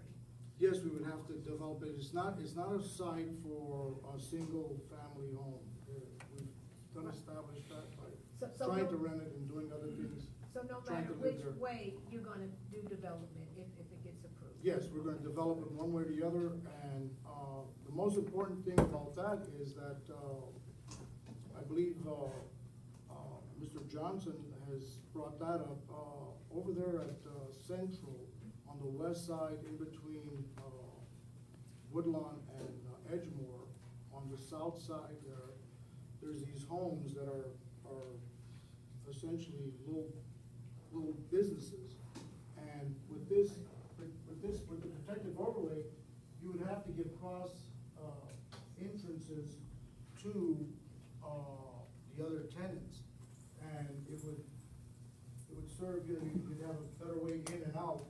And Philip brought up, something about West Street, how it's designed, with their, off of Kellogg, that is just so we're trying to uniform it. We really are trying to uniform it. Any other questions from the board? And either way, you'll have to do the drainage system. Yes, that's correct, yes, we've agreed to do that, and that is correct. here's my concern from their standpoint. So when I ask you, what did you want?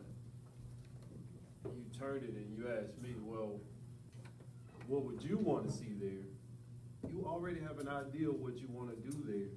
So it's not about what I want to see there, about what they want to see there. You have that idea which you're not divulging for whatever, I get that, I understand that.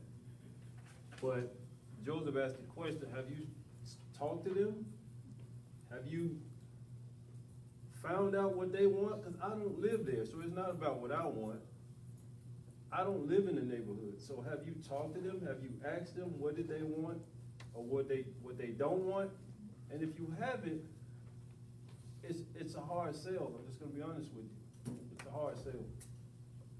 Well, I believe that, we've had several conversations with the neighborhood, and we've attended several meetings with the neighborhood, and I believe that, we came to a compromise. And if we get office, we'll live with office. But I believe that the site would be a better, served with the perfect, mix of, commercial, high-end development on that corner. So just to give a little more feedback, from September to December of last year, we had several meetings to amend the comprehensive plan, and that's where the general office came from. We did not talk about specific businesses going in there, but the community, the neighborhood, and the homeowners association stated that if it were to get developed, general office would be what they would prefer. And you're okay with that, you'll figure it out. So it's good. Well, we're not okay with it, we're asking for, For the second option. no, we're still asking for limited commercial tonight. All right. With an overlay, with the protective overlay and taking care of the water, our water problem, drainage.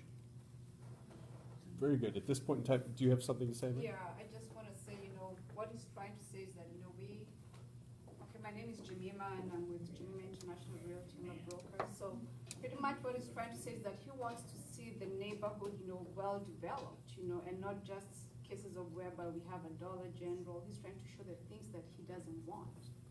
So his vision would be, something like the waterfront, something that's, gonna encourage, students as well as, there's different visitors that come through to reach the state. So with that being said, if we want to attract people to come back in our community, we don't want to be that when people come to reach the state, I went to reach the state, that I have to go, if I want to, bring my visitors, hey, I can only go to Greenwich, to go have a nice dinner, But it would be nice if I bring in, like I came in as an international student, when I come in, with my family, that, hey, I can just go across the street and have a good dinner with them, and I don't have to go, maybe go to New Marketplace or 21st, and there's nothing wrong with the neighborhood. We just need to encourage growth, and I think we should do good. So he wants something, he's trying to be more of a visionary. She didn't have, I had a presentation, but she didn't have the instruments for us to do it. But I'd be more than happy, anyone who wants to reach out to me, or if you want to, I can take your emails and show you what he has in mind. Can you send that to Camila? She will send it to the district advisory board. Sure. We can upload it now. You can, I can upload it and save it now. okay, yeah. So Camila, did you say that there's an opportunity to do the presentation now? No, I was not warned that there was a presentation, so we don't have two laptops. I'm taking notes on the one that I have. I usually personally bring in my own for take care of it, so we gotta keep rolling with it. Thank you, Camila. We're good. All right, with that, unless there are any other questions from the DAB, we're gonna go ahead and take it out to the community. Again, if you would like to go ahead and speak, I request that you come to the podium, state your name and address, and 5 minutes. Try not to go ahead and be repetitious. Don't repeat. Sir? I have a question. You're going to do both of these zoning cases the same together? No. No, we're doing them in sequence, but on the same evening. But I do appreciate the way it's actually scheduled now. I think it's important to go ahead and do the corner first. So appreciate setting that up. Ma'am? We can present now, is that? Yes, please do. All right. I'm Brenda Stevenson, 4723 East 27th Street. I am a member of the Northeast Heights Neighborhood Association. Okay. Councilman, Dab, board members. We have again gathered to discuss this unique area of 21st and Oliver Street for rezoning purposes on the northwest side. Unique as pointed out numerous times. The city is blocked out of development for revenue on the WSU campus on the southwest corner. The area contains approximately 40 years of failed business attempts, leaving blighted areas on the southeast and northeast corners. Yeah, the dollar store's real pretty, but there's a whole lot around there that's not. There could be a lot more pictures taken. This entire area includes small shops that come and go, pointing out that this intersection has never been supportive of business and its unique water issues regarding the WSU lakes over a mile downhill to Chisholm Creek, which our water planners do a great job overseeing, the great jeopardy this neighborhood is in. All points above studied and voted for time and time again by the city board, the neighborhood, and as said by Philip, that it's always been denied. All points above restudied and revoted on many times by the city board, city council, and finalized with the Sedgwick County Commissioners on the amendment to the comprehensive plan for rezoning in our area stated, quote, land use should be limited to those uses permitted in GO, general office, or more restrictive. Yet these petitioners for Crestview Lakes 11, 12, and we haven't heard from 2 yet, are petitioning for LC, limited commercial. Still not accepting, I guess, the sound decisions of the city and the county that general office could be approved, but also stated in that amendment is discouraged as the best for this area. Discouraged in preservation of the northeast neighborhood when there are ample locations for the city to approve better tax revenue development elsewhere in the area. Thank you. Very good. Thank you very much.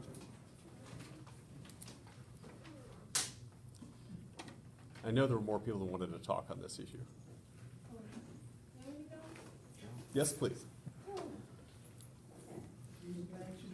One and two together.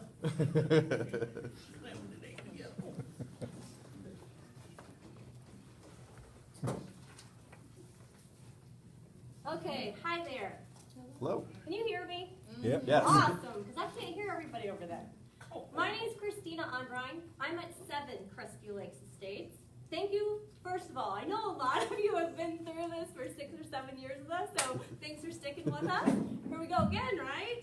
Okay, so first of all, the 5 policies that they keep telling you about. If you don't have them in front of you, the first one is maintain this as residential. Overall, the goal is maintain it as residential. But if for some reason it just has to change, and it can't remain residential, which the goal is to make it maintain residential, right?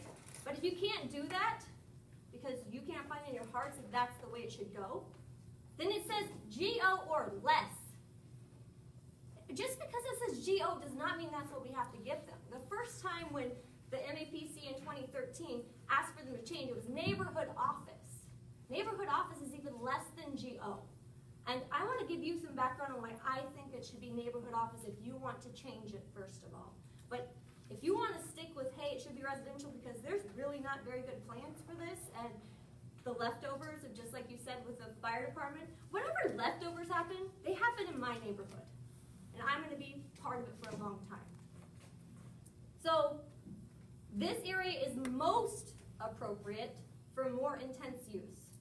Most appropriate. But that doesn't mean that it should be changed. That's what it says in your policies.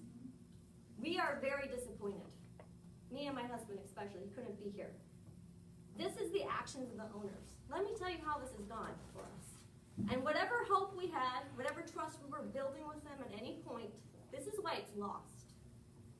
1, they are overreaching, and they're always trying to push the boundaries. We made this plan together. The plan is GO or less. What do they come in and do? Nah, we don't want that. We don't care that you guys all worked really, really hard, got lots of approvals, pulled your acts together. We don't care about you as a community. we want LC and we're gonna try to get that again. Good luck. That's them caring about us. Pretty sweet, right? And then on top of that, they didn't show up. They tell you that they are helping us as a neighborhood try to pull together this plan, right? We had an NEHNA, which is our future neighborhood association meeting in September, just like 2 or 3 weeks ago. They were supposed to present on the agenda so that we could see what we were coming to see today. They didn't show up. I went to the meeting to be part of it, and they didn't show up. Not a representative, not themselves. That's what happened. So when they tell you that they're trying to work with us, just remember this. We've been trying this whole time. But those aren't all of the things. They care. They know about the plan, right? They know this plan. Do you see any hipped roofs? Do these look like houses to you? They knew this beforehand. And this is what they keep doing to us. They keep bringing stuff and making us go, come on, please toe the line. Over and over and over. That's what they do to us. On top of that, do you think that policy 5 of the drainage wasn't very clear? This is entire slabs of concrete or asphalt. There is no water retention at all. But you know, they'll plan that later. Not that they had to know about it. And then the last thing is, they have traffic. Okay, am I good? Okay, I'm almost done. They have traffic patterns that they know about. And this entrance that they have over here on 21st, what happens, it's right next to the entrance to our lakes. Yeah. What do you think's gonna happen? All the traffic goes out, and then they wanna turn around, so they're gonna turn into our lakes, and then turn back out. And before we had to convince them that, hey, they need to help us with that. They need to help us put some gates in or do something else, but again, they dropped all that. Everything that they ever said they would help us out with in the previous times. And just, oops, sorry, but we really care about you. That's how I'm feeling. And so I want to make sure that you understand what I'm feeling. Here's what I suggest. If you have to rezone this, if it's in your hearts, you say, hey, they deserve it. We've been through this, we're just tired of it or whatever. Hope you have a really good reason. But if you have to rezone it, I don't think you should give them general office. That's the highest thing you could give somebody who really respected their community in my mind. That's like handing over the castle to somebody because they helped the community and they were trying to pull things together. And so the plan's like, yeah, we'll give them GO, give them more than what, the community wants, because we don't want development. So here's my suggestion. If you have to rezone it, do neighborhood office. And you want to know why? It's because this is what neighborhood office says in the zoning code. It says, neighborhood office district is to accommodate very low intensity office development and other complementary land uses that are generally appropriate near residential neighborhoods. It doesn't say anything like that in GO. It says nothing like that in LC. So you want to give our abutting property owners the chance to have good relations with the property being rezoned.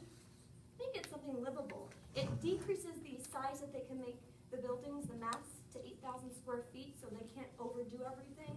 And it gives us a little bit of space to live with it because it's right in people's backyards. Right.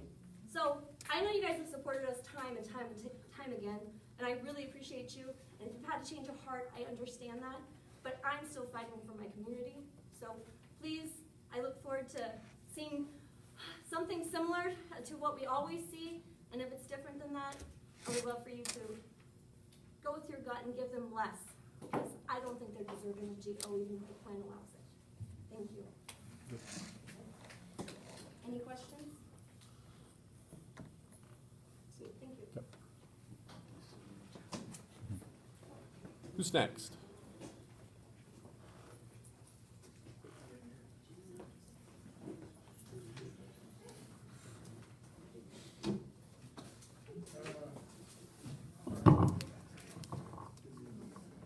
Craig Tolson, for Crestview Lakes. I am adjacent to the property. It's right in my backyard, basically. I have a few questions. I mean, so far, all the points that I've heard, I want to say ditto, okay? That we have all of those concerns.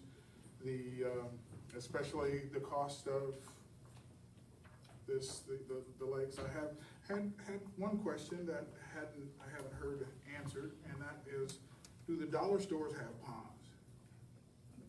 Is there water retention for the dollar stores? I haven't seen that, but that was one. The second question I would have is, short of our residents that want to leave, assisting us to be like the property at 21st and Rock, same corner, west side, north side, a walled residence, we're not given that opportunity to buy those properties so that we can remain a resident.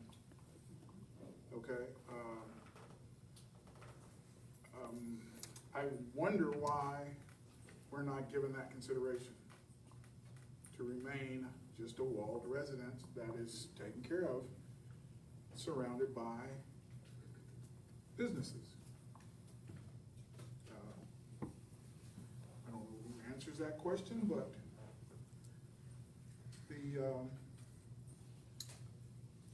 13th and Webb footprint he had stated, I wondered what that footprint size was.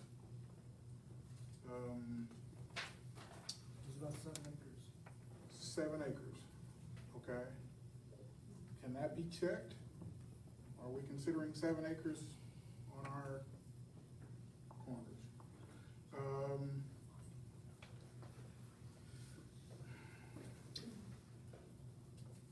And that question was again, what did you see for the property?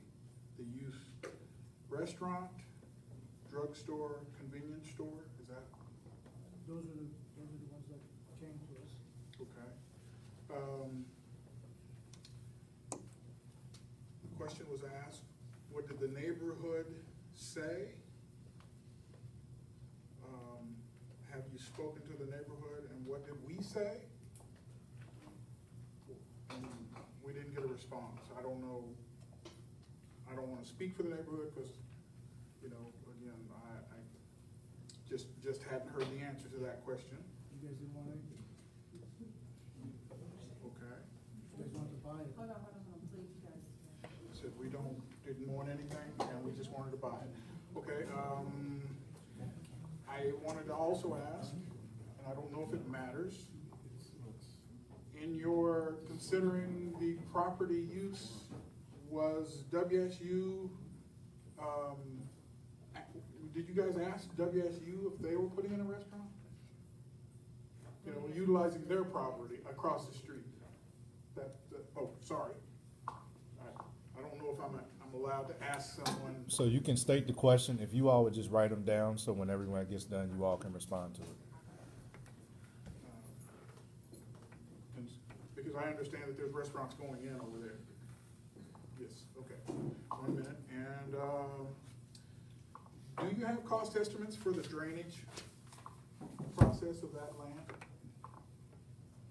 What was it going to cost you initially up front for developed land versus utilizing it as resident?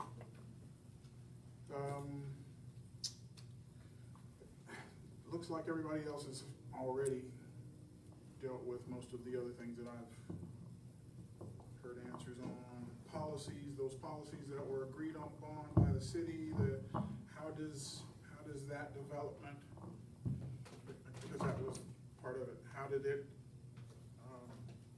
agree or disagree with the city's plans and the city's development plans? I guess we developed. Could you state whether or not you support this? Because we have basically 2 no's, but possible neighborhood office. You know,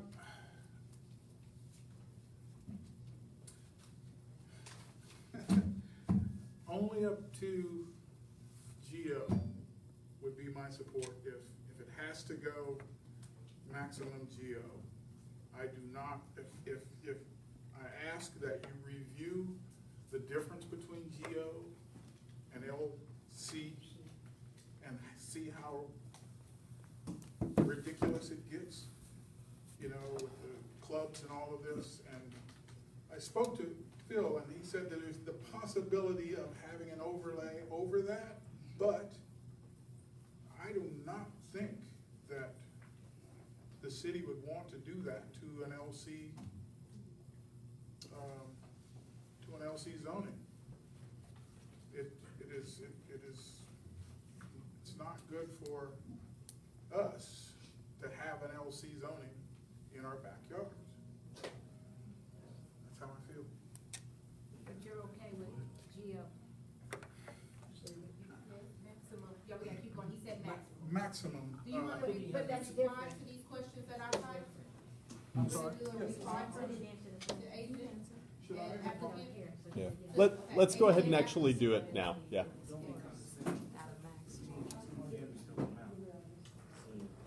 ahead.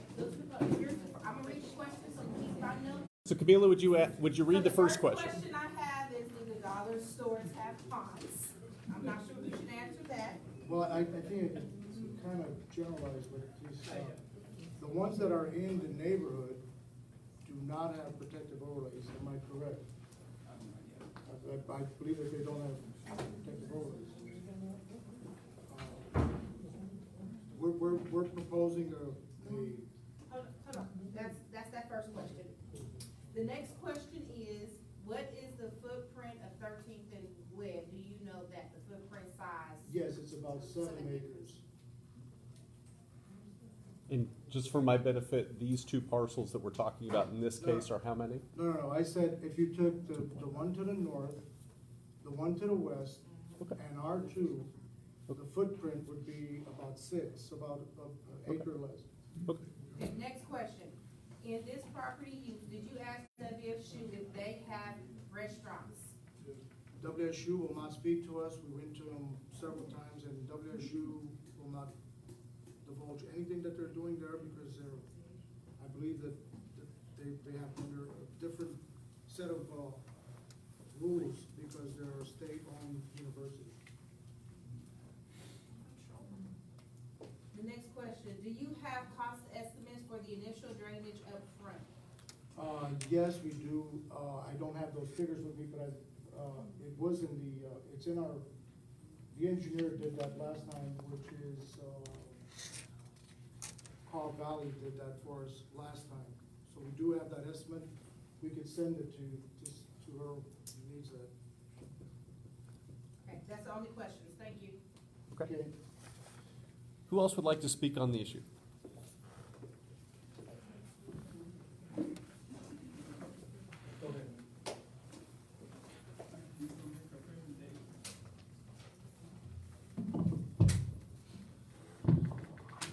Hi, Steve Paulke, number 3 Crestview Lakes Estates, and I am the president of the Crestview Lakes Owners Association, which is part of the NEHNA.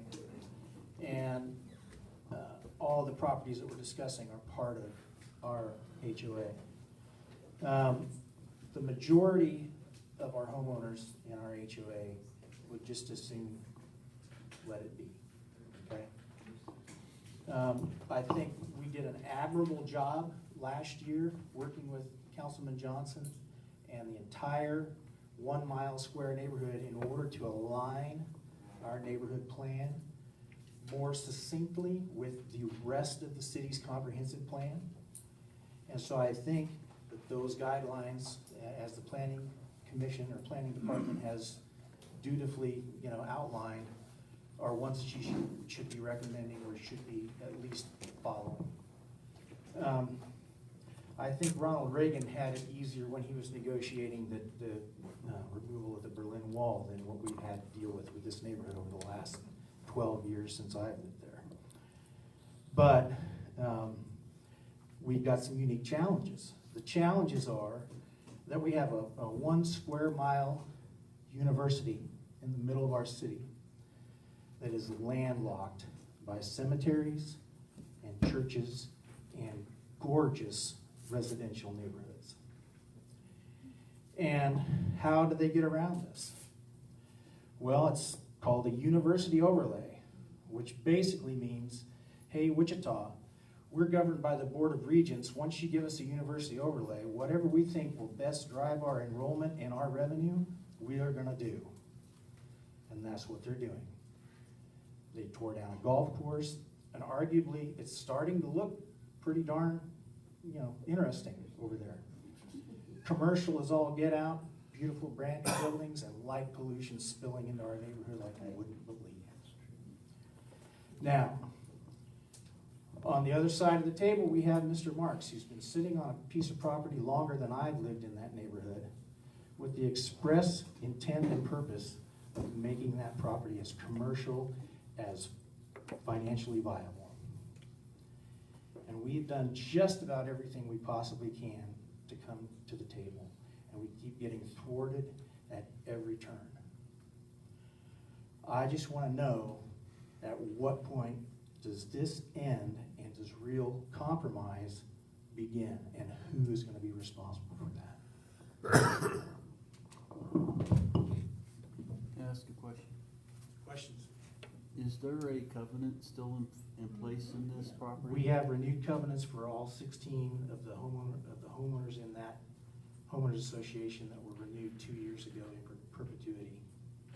Okay, so what That we are indicate that doing- it would remain residential. Okay, thank you. Sir, can you you said when you started, I just assumed let it be. Can you clarify for us, when you say let it be, can you give us a yes or no, whether you're in favor or not in favor? Yeah, let it be means keep it residential. I understand some traffic limitations, which is why we went to all the trouble last fall to look at the Oliver side of that equation. And I keep hearing 7 acres. We're talking about 13th and Webb, an area that was zoned well before any residential development ever took place out there. And unfortunately, or fortunately, depending on how you view the situation, that whole neighborhood, that whole square mile of Northeast Heights has been deemed residential. And there have been lots of people that say, we need to bring it up to the code of the rest of the city. But the last time I looked, every time they're looking at doing that, they wipe out at least a half a dozen vintage homes. Let me make a comment. You could put a- I'm sorry, Mr. McAfee, sorry, Sergeant at Arms, no. Any other questions for me?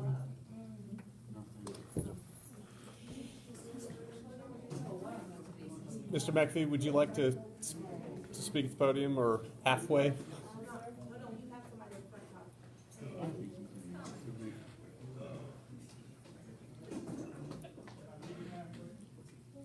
Don't, let me struggle and get all the way up to my house.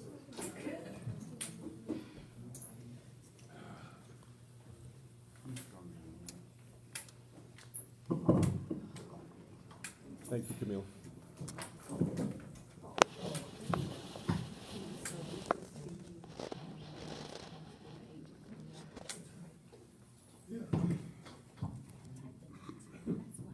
Thank you, Sergeant. You know, I have 3 daughters. I'm so tired of women telling me what to do. I don't know what to do. But just to answer the question, first of all, I said to you that there was a whole lot more money that needs to be done to get the answers to make that possible. There is no question about it. I live number 16, been there 40-some years. When it rains, my gutter runs straight full of water. There are no drainage ditches at all.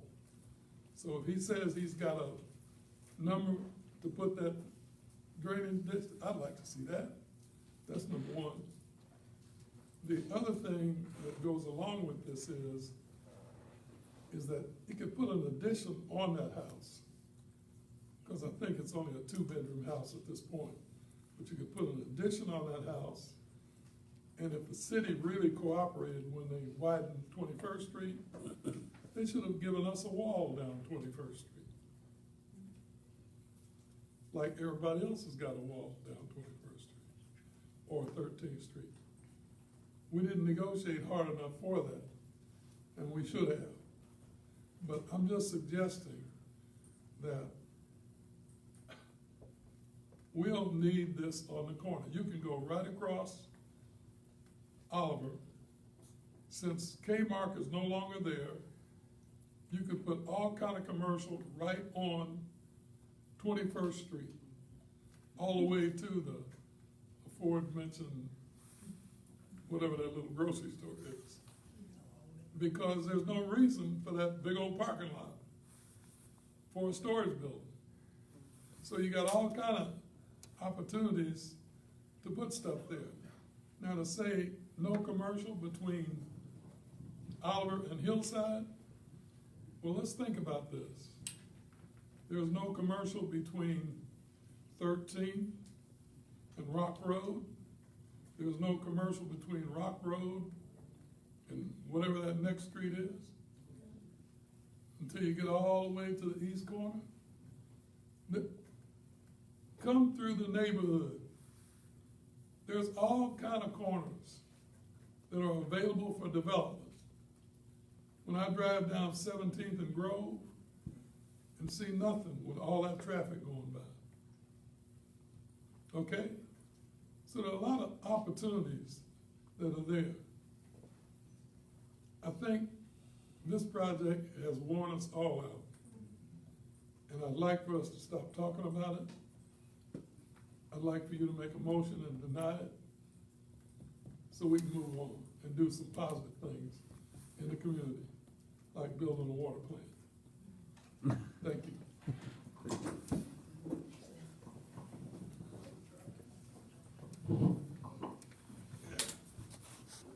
Is there anyone else that would like to speak in the community?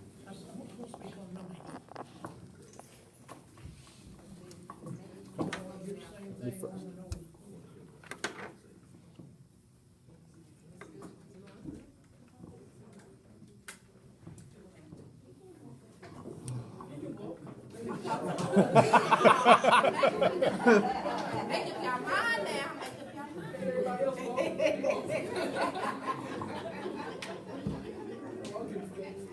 up your mind. Number 12, State. I have a story to tell you, and I know you've got limited time. I was waiting till the end to speak, because I know that with the limited time that you got for me to speak, I speak slowly, like I walk, but I still walk. We are here for a reason in this discussion, and that's the only reason I'm here, is about a zoning change, not about a whole lot of development, what you're gonna build, how tall it's gonna be, or whatever. We're about a zoning change. We requested a zoning change of LC because it knew what we felt like was necessary. It placed the value, it sets the value of a possible sale of property to a developer who wants to develop it. If it doesn't have that, he's gonna be offering a lesser price because that's what that zoning would be worth to him. And if you tell it's not about the money, you're wrong. It is about the money. And if you're not about the money, you ain't very smart either. We're looking for a zoning change of LC to make the property that we want to zone worth what we feel like it would be valuable to somebody to develop. And they would then have a development and do what they felt like would make them some money, because it's about the money. Now,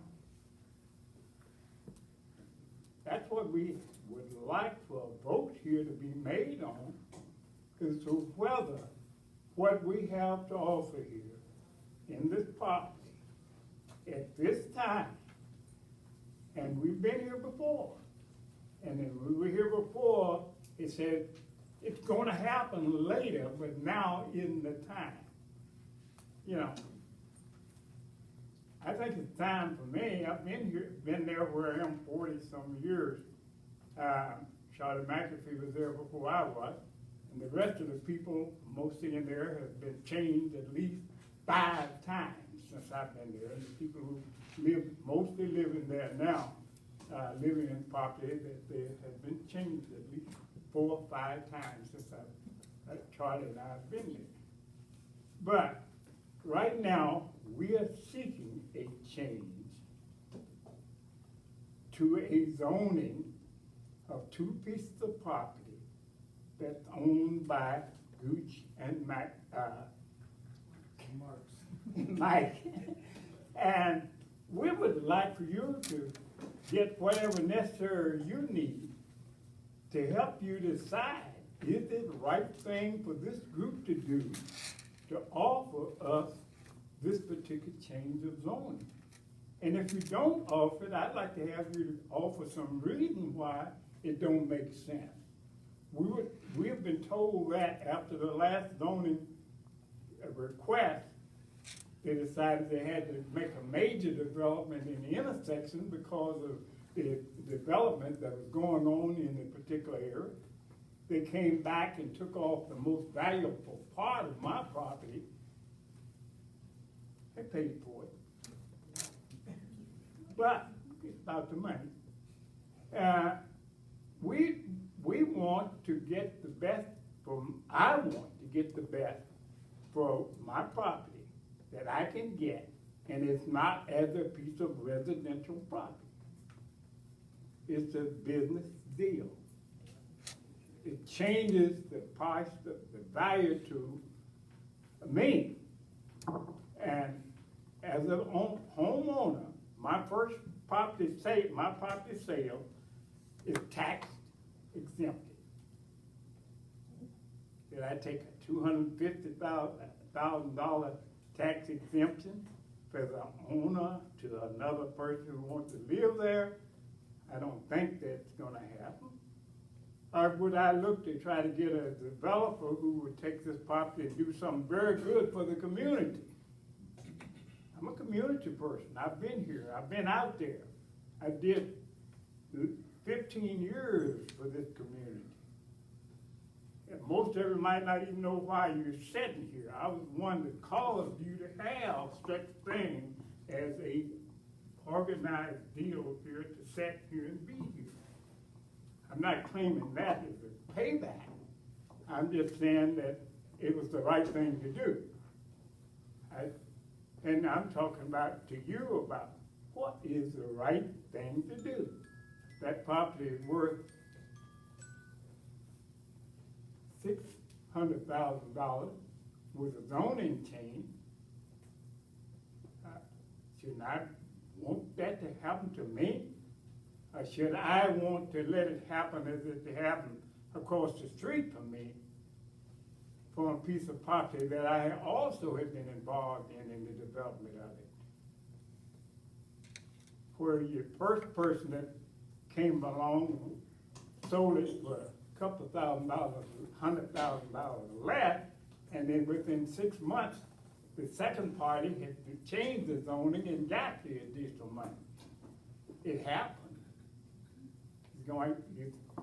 It won't happen to me.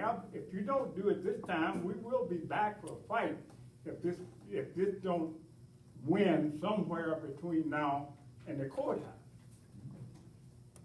But do the reasonable thing. Change this zoning. The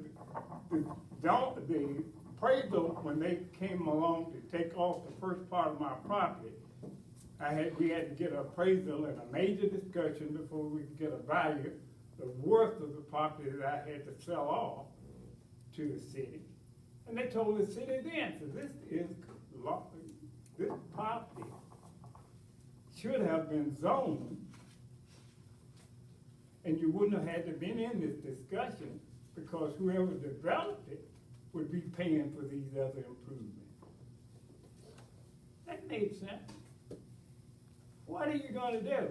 Wait here, let the deal settle, pass this out with a zoning change of LC, go to the zoning board and let them pass it out, and let it send to the city council, and we'll move on.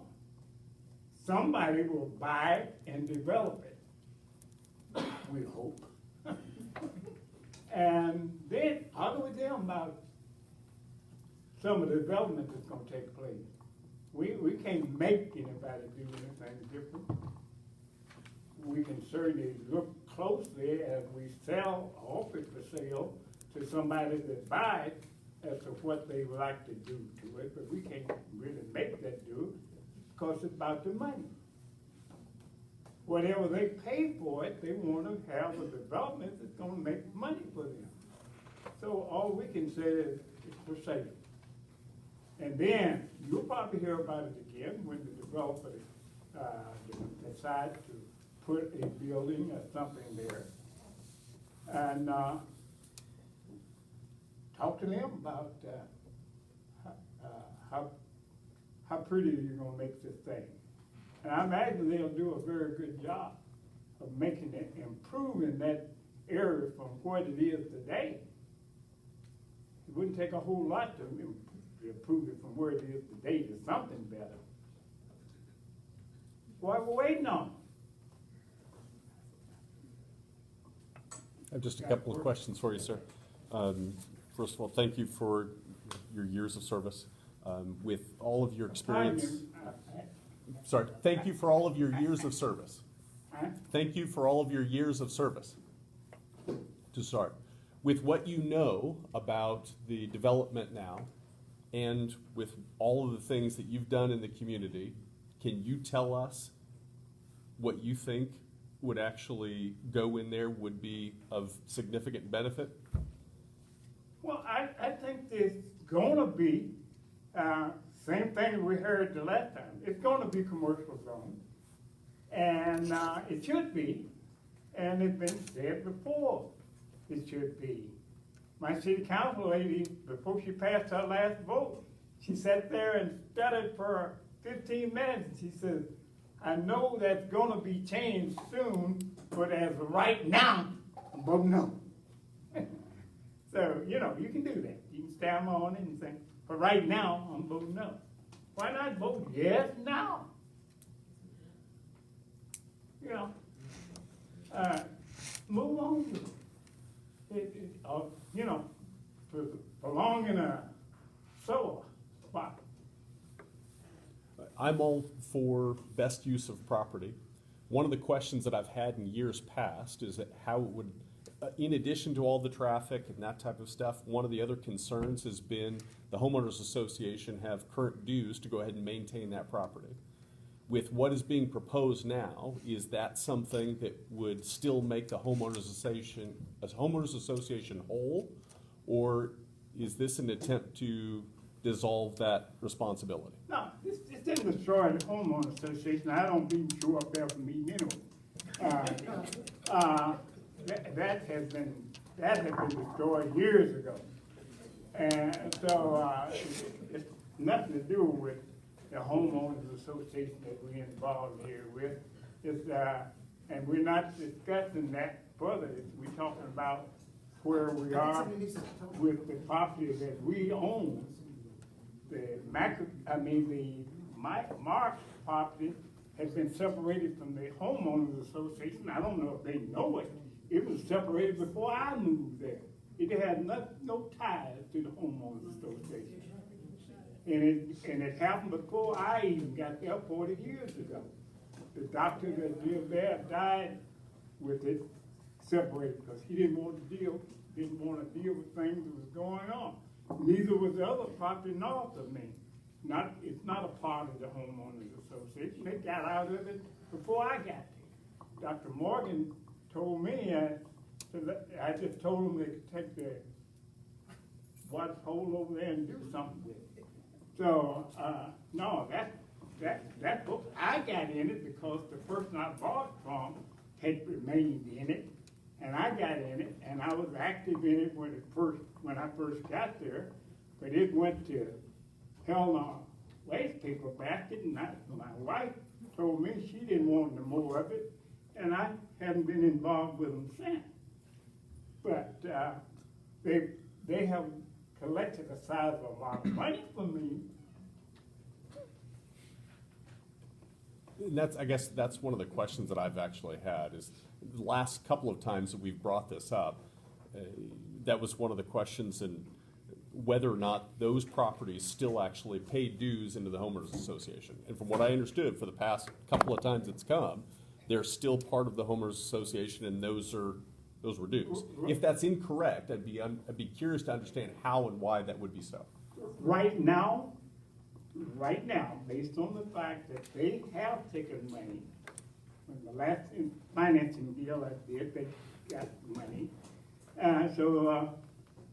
Right now, I own a piece, we're not talking about the property, we're talking about zoning. I would still own a piece of property around the lake equal to whatever the final homeowners association members and legal members are. I don't know how many they are anymore, because I said I don't go to the meeting. But that's about a small portion that has nothing to do with the property that we zoning, the zoning change. So after Mr. Gooch finishes, then you could allow the other property I- if they feel like that's what the starting right now. Well, I would certainly be interested in trying to understand the answer as to how that could be, but Are there any other questions? Can we finish with that and then come into that?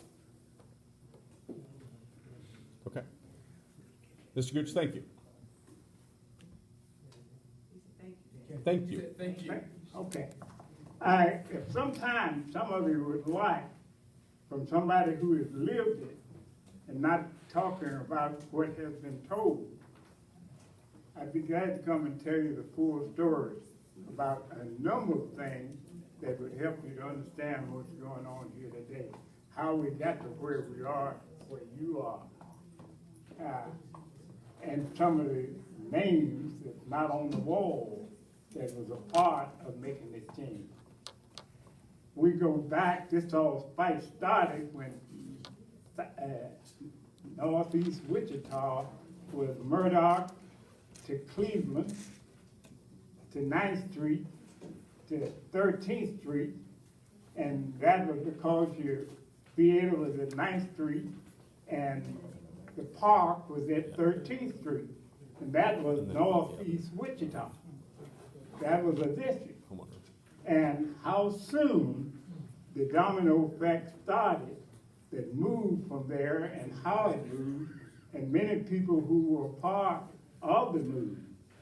Yeah, when I built my first house on 16th Street in Pennsylvania, it was out in the northeast pastor's time zone. And they changed the deal then past road, and anytime you saw anybody in that area that was looking for a barbecue place, wanted to know where it was, and it's up at 17th Street. Hydraulic. Mr. Gooch, thank you very much. Appreciate it. Is it possible to ask for, the residents that are here, to ask if they could, give us by hand, a show of, if we voted on a zone change, if they would be okay with general office, or the opposing, like, if they would just say, no, we really don't want this rezoned, is it possible to do that? Camila saying no. Explain why not. No, each person has to come give their comment to y'all at the podium and go from there. The recommendations of staff was for a zoning change. I guess you all understand that. Yeah. But it isn't worth the property. It doesn't place the property at the value it's worth and what should be. And there's nothing wrong with that. But you have an opportunity to make decisions. Understand. Thank You you. own LC, which we need to make it worth the value, and it's worth it, and that's what we should do. Thank you. Thank you, sir. And so I'd like to, before we actually bring it back, I'd like to go ahead and actually ask the other property owner, can you help me understand, sir, your understanding, or actually staff, were you gonna answer that question? No, I was just making sure you didn't trip over that. You're a kind man. So in particular, I'm curious about your understanding about being part of the homeowners association. Yes. The last time last 2 or 3 times this has come up, I've understood that these properties are part of the homeowners association. Yes, we looked into that, and number 11 has never been part of Crestview Lakes Homeowners Association, even though it has a number of Crestview on it. Plus, number 13 was never part of the homeowners association, and we could bring that to you. We have, the reason that they did that is because when this was incorporated and it became a homeowners association, number 11 was on the corner, and number 13 was at the end of the street, and there's a little road that has a service entrance to get into the lakes, which was number 13. And number 13 was not in the covenants because they knew that number 13 may or be developed commercially, or a bigger road would go through. That's not true. No, That is not true. and number 11, we have a number 11 was never part of the homeowners association. Whether it's in or out is irrelevant, because the city is not party to those covenants as part of the zone change. If it in fact is enforcement, that's up to the neighbors to enforce it. The city cannot enjoin enforcement. If he's right and they're not, then the city, so there's no reason to debate that at this point. Yep. Thank you very much. All right, at this point in time, I'd like to bring it back to Deb unless there are anybody else that wants to speak on it. There are. All right, so how many more people are there that want to speak on this? Okay, so there are 4 people. I got 4. Going once, going twice, 4 people, that's it. So you want to speak on? Mr. you don't wanna Roseborough, you speak on too? number 8? All right. Well, you can't be redundant. So, Please. real quick, everybody, it is almost 8:40. We've got 5 speakers. You all have 5 minutes. At 5 minutes, we will cut you off because we need to get through the other case tonight. So if you raised your hand, please go line up over here so we can go rapid fire. We got 5 people to speak. All right, we got 4 people to speak, so. Thank you, one less Mr. person. Roseborough. Hi, I'm Julia Falky. I'm at 3 Crestview Lakes Estates. And yes, I'm tired of the process too. The last time we did this, I got petitions when I had the flu and pneumonia. And I still felt strongly enough about it, but I walked around the neighborhood really sick, but still felt like it was worth it to try to make sure that people knew what was going on and do what we could to stop it. We are a homeowners association of 16 homes that we all own a 16th of the commons area, the park, the road, and the lakes.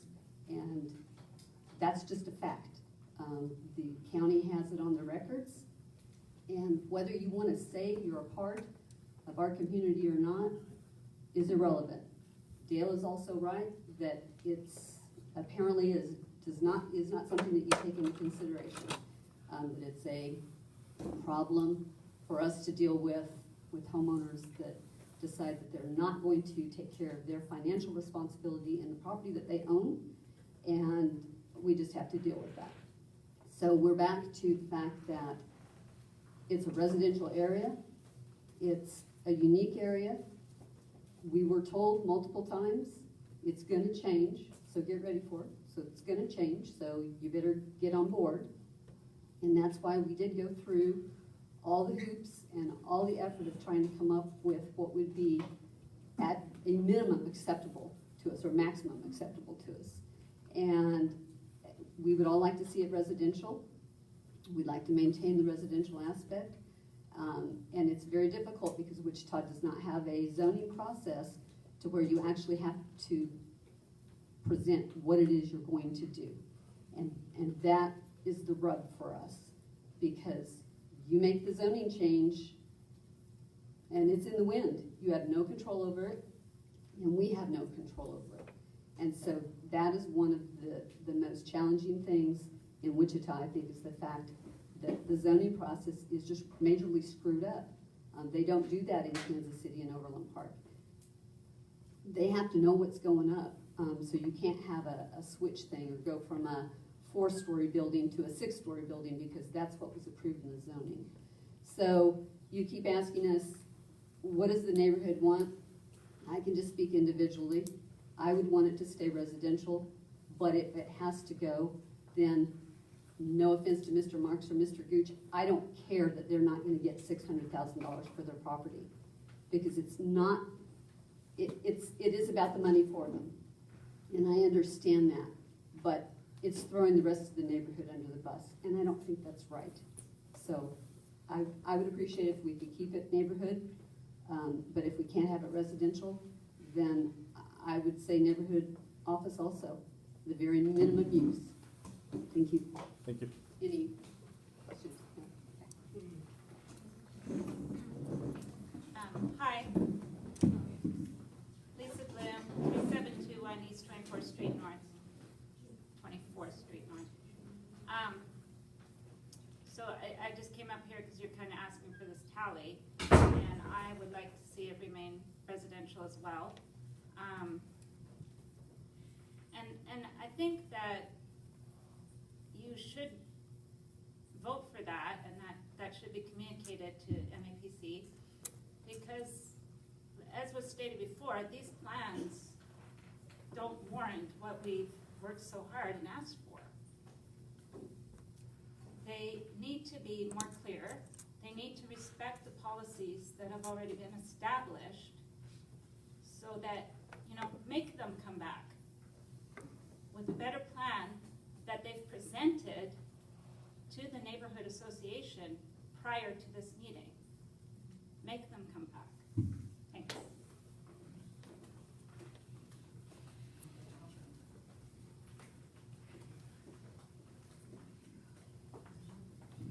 Benita Gooch, 1301 Cleveland. I just heard one lady talk about, that our community can't be anything, very pessimistic. We can't have anything at 21st. Nothing's ever happened at 21st. Nothing will ever happen. I think that was a really negative attitude to have about our community. We can have some things in our community, and they can be a success. And, the whole idea that, we have to have something dinky just seems to bother me. I think we should be able to have, I've been working in this community, and many years, but all I remember hearing about is we need economic development. We need economic development. We don't have any economic development in our community. Now, here's an opportunity for some economic development. We can have something that we don't have to drive 2 miles down the road for to have it. Why can't we have something in our community? And, and WSU students, and, Dr. Bardo's dead, so, but I did speak to him about this, so he can't vouch for it. But when I told him they weren't gonna be zoned that, he was like, why not? I can't believe that. He wants things around the campus. He wanted things around the campus for the students. That makes the campus more viable, when the kids have things they can do that they don't have to drive to, that they can just get to. My daughter went to a campus like that. Commercial was built all around it. The kids could just walk across the street to a great restaurant. That's kind of some of the stuff he started there. That was his vision. He thought a drugstore would be very nice there. I'm not saying that's what it's going to be, but I think we should. We're still fighting for a grocery store in our community. Can't we have something in our community? Okay, and I don't know, as much as I heard economic development, I can't believe we have an opportunity to have something nice in our community, and we won't support it. Now, you got, and then you're talking about you're gonna hurt the folks inside. Well, the outside people have already been hurt. You just get ready to put up, we don't know what the university's gonna put up there, because we have no control of what they're gonna have to look at on 21st Street. And we just put up a 4-story, we just authorized and approved a 4-story building that Rip Gooch has to sit there and look at every day. Now, you all didn't think about him when you were doing that. Just think about it.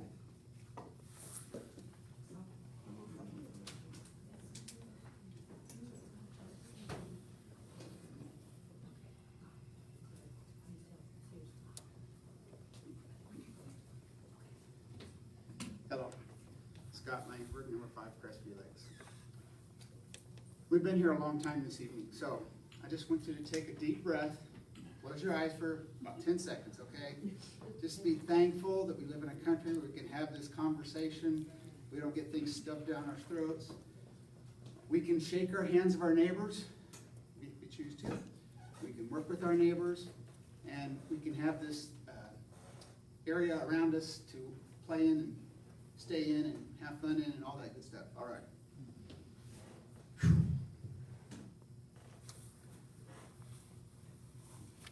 First of all, I want to say, I just want to remind you of the street set up here at 21st. When the city redone it, they didn't make it so that traffic could go in here or here. There's a center lane over here on each side. So just remember that it was not designed for heavy commercial, i.e. The zoning they're requesting. Secondly, these are plans, like the MAPC said we hadn't seen until today. Once again, this is something that has not been brought to the Homeowners Association or Northeast Heights Neighborhood Association like the past two times before this meeting. Now, normally this goes before MAPC because they got delayed. You guys are the first ones to see it and digest it. Regarding WSU and Bardo, about 3 years ago, we had a teleconference with him, and on the record, he said he would rather our community, our Northeast Heights Neighborhood Association, stay residential. So we have a recording of that, if you would like to hear it. I did not know that'd be brought up tonight, so I did not bring it. I'm the treasurer of the Homeowners Association, so if you have questions regarding anything that they allow you to ask, I would be happy to answer those. There is a new building, a small strip type mall building right across from the Starbucks at WSU.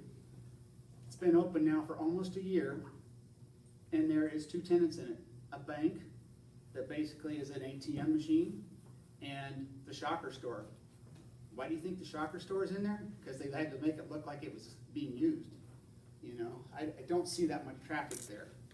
I'm not saying that there won't be traffic at this particular spot, and I'm not saying it won't be there in the future. But I'm saying right now, is this the time for this? Because WSU has not built that corner up yet. So whether it's because Bardo is no longer with us, or because it's not the time for them to develop it, we have to ask that question, is it time to develop this corner? Regarding meetings with the Homeowners Association, the Northeast Heights Association, it may just be my opinion, but I think before a zoning request is done or shortly thereafter, a developer should be meeting with the homeowners to tell them what they're thinking about, why they're going forward with it. And I think that's why you're asking some of the questions you are tonight.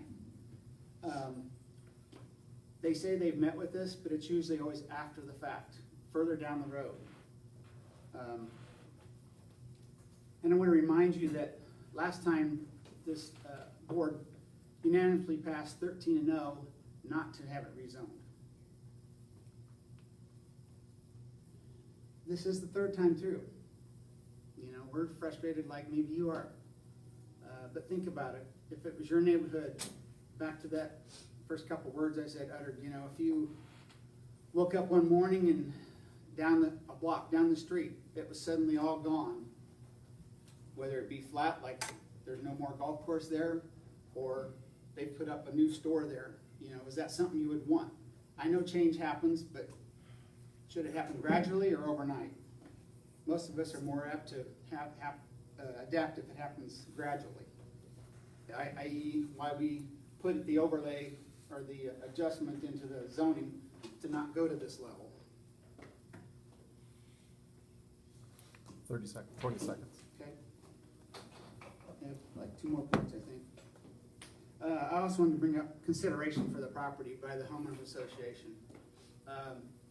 I think each of you would want to ask that same question. What would it take for the Homeowners Association to buy that property? And their response was, we'll get back with you the first time. And when they didn't get back to us, we asked them, and they said, well, $600,000, same as the commercial price. I think that's unrealistic. That's not working with the neighborhood. because the neighborhood wants to keep it residential, so work with us. You know, you can put a clause in a sales contract that says if it flips in 5 or 10 years, you get a percentage of it or whatever. I don't know why you couldn't, anything, as long as you get past the legal people. Finally, I just want to say, it all comes down to, you've heard tonight, it's gonna happen eventually. Well, the question each one of you have to ask yourselves, is now the time? And then if it is, what level? Okay, so just take into account everything you've heard tonight when you're answering those 2 questions. Thank you. Have any questions? All right. That being the last of the discussion, I think, from the community, we'll go ahead and bring it back into the DAB for discussion. Tom? So, with this requested zoning change, I've got a few concerns. I know that in 2018, there were some neighbors to the north that had some flooding concerns that were happening, the change of the golf course and some other things, and they were experiencing some issues back then. If something is done with, with rezoning, I think a major stormwater and runoff study needs to be done, because those lakes tie into a lot of things. The density of commercial just isn't there in that corner. They said, a lot of empty commercial spaces over Wichita State. And there's also the blight over there at 21st, on the northeast corner of 21st and Oliver as well. And then again, I think with the property owners and the residents, I think doing some kind of first right of refusal to the neighborhood, I think would be good. For the, if you get a commercial offer to buy the property, I think talking with the neighborhood and giving them the first right of refusal to match that offer would be a good gesture. So that's all I've got to say. 2 weekends ago, I was in Colorado looking at some land to develop as a glamping site, which I think I could make a lot of money off of. I looked at the site, it was exactly what I wanted to do.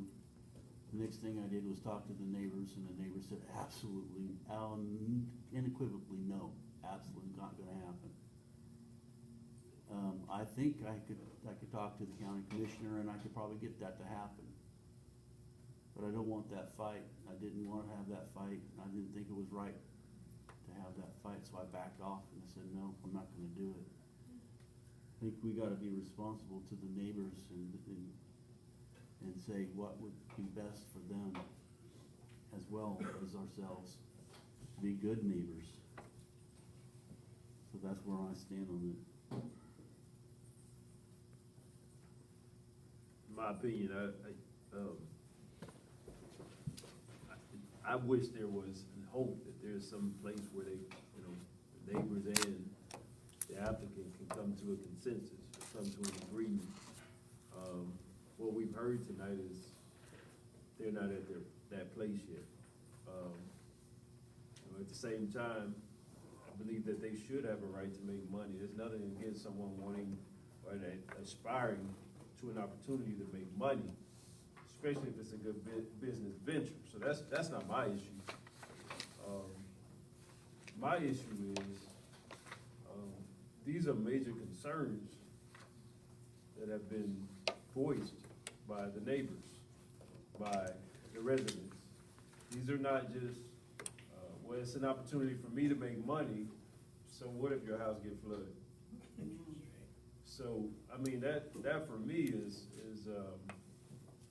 I would rest well. That's the impression that I get, is that, this is it. It's 2 points that the applicants made.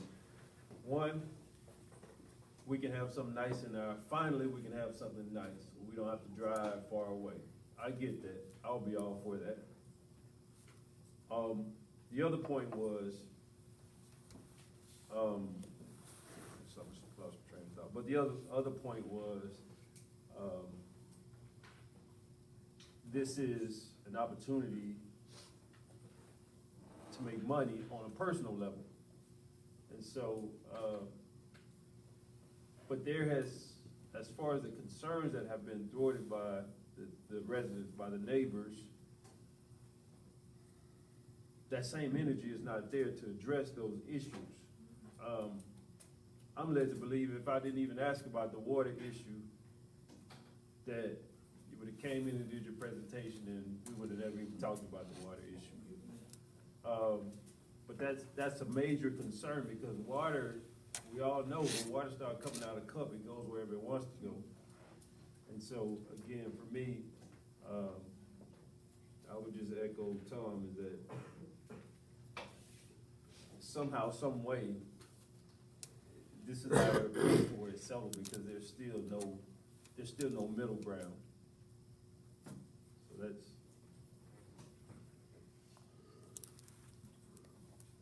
Motion to deny? Second. Is any other further discussion? I would just say that I applaud the applicant wanting to come into the community and do something for the community. I think that we can all agree that we want economic development in our district. I would also just say that we want things in our community that will be appealing to members of our community, and that our community can afford to partake and indulge in. And I think that's very important to recognize, because as we look at Innovation Campus, I think it's phenomenal what the institution is doing. But also keeping in mind, a lot of the communities on the outskirts of Innovation Campus feel disenfranchised and feel that it's not representative of their community. So we have to be mindful of when we talk about economic development, making sure the infrastructure and the buildings that we're putting in communities, while they can still be beautiful, they need to be meaningful to those members who are part of that community, feeling like they belong. And I think I heard tonight, maybe I'm black sheep here, but I heard that the only compromise is limited GO, general office use. That would be the compromise. And so, fellow DAB board members made the motion. That wouldn't have been what I would have done, but I respect what others have said. Nope. I've just got some last comments that I'd like to say before we actually vote. There was some discussion about the difference between this property and what's at 21st and Rock. And I do see them as different in the fact that you actually had properties at 21st and Rock that were already set up with a corner lot not accessing from the street. It's all from inside in the neighborhood. When I look at this particular piece of property, I also see an event in it being not necessarily residential in the long term. And I see that as a major difference between the two. Woodlawn 13th is exactly the same. 13th and Rock. No, but 13th and Woodlawn is exactly the same as this property. Same accesses. Okay. There's a similarity. I hear you. That corner actually at 13th and Woodlawn's a disaster. But leave that as it is. I think eventually there will need to be something actually done for the entry into the neighborhood, because I think that will need to actually be addressed, just to go ahead and fix that. My hope is that whatever agreement actually is in the future would be part of that agreement to help address that. For which area? Into the neighborhood from the south. Homeowners Association. Yeah. Interest. Into Crestview Lakes, right. So that, I also struggle to, personally, I do not think that for the overall community that meeting in the middle is actually a good thing with a GO, because I do not think that will actually develop the corner like it should. I personally believe it ought to either go ahead and go full to limited commercial. And if you have the opportunity to have a destination type of restaurant, frankly, that's exactly what would be good for the area, so long as it could actually work with people. I think you go ahead and put in GO, and I struggle with its viability and also being a destination, which frankly you need at this point in time. But those are my 2 cents. With that, any other discussions? I would just say, I suggest the applicants actually work with the neighborhood residents. They've been in strong opposition for years now, so I don't see why you won't sit down at the table and actually come to agreement on what that corner should look like. Otherwise, we're just spinning wheels. I'll second what you both just said. I fully agree. I've been thinking that this whole time. You said it much better than I could have. I have a quick question. The motion on the floor was to deny. Is that to deny the GEO or the LC? All levels. Okay. The recommendation, y'all, we gotta go back to what's on your paper, is, it just says, the notes will be say, to deny limit to commercial zoning and a rezoning of GEO Yeah. to be recommended, that's what.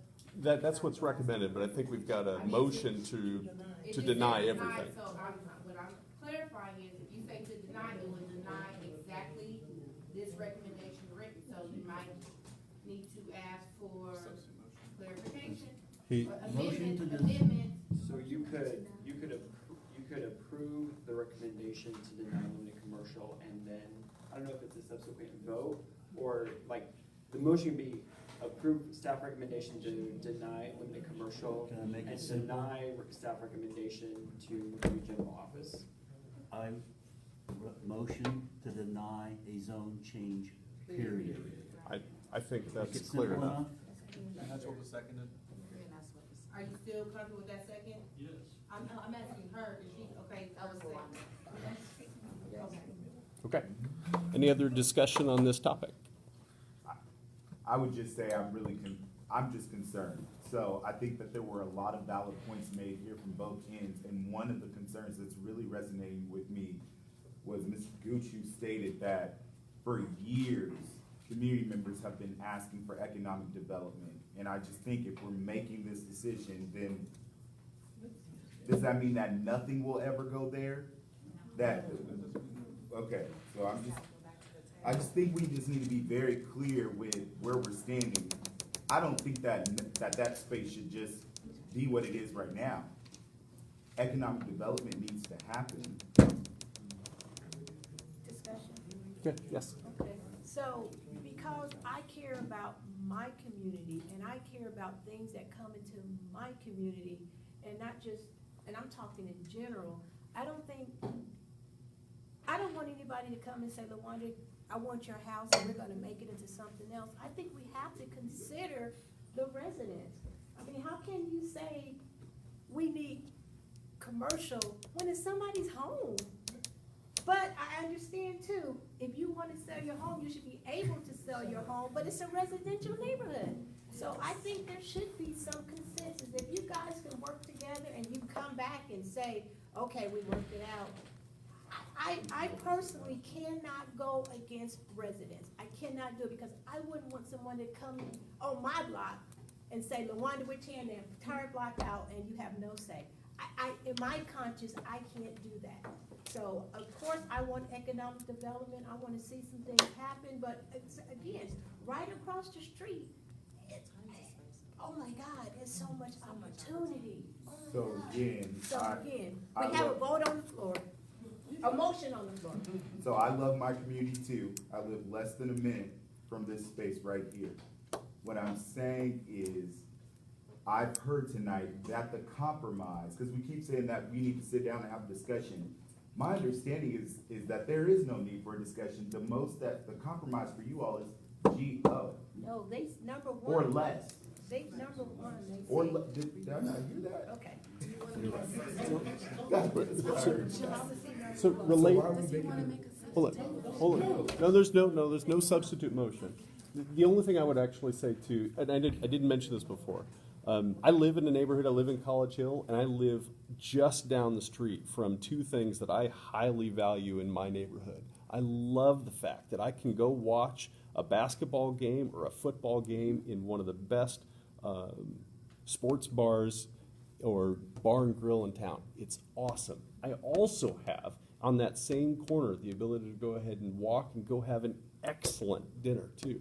And I love the fact that in my neighborhood I can walk to it. It's one of the things in my neighborhood that I value higher than anything else because I can walk to this. I can walk to get ice cream. I can walk to the park. It's wonderful.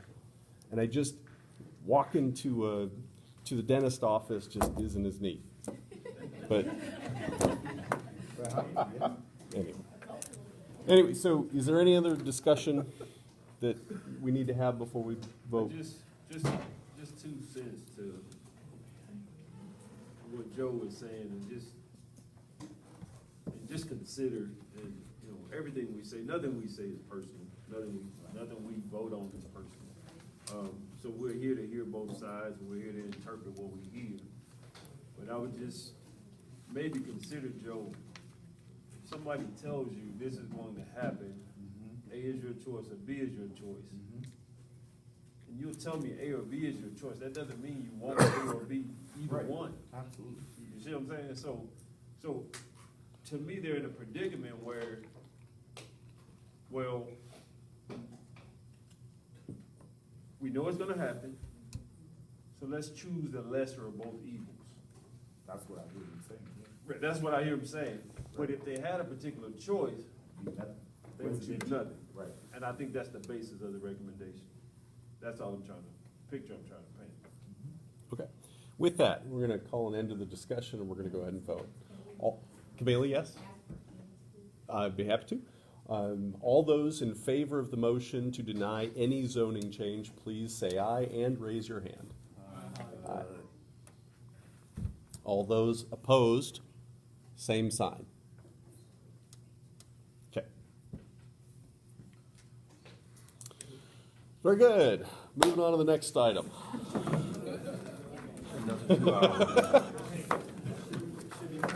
Very good.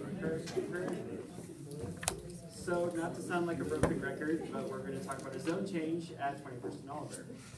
This property, is by a separate applicant or a separate agent. It is the property to the west of the very corner lot. It's actually in between that corner lot and Crestview Lakes Drive.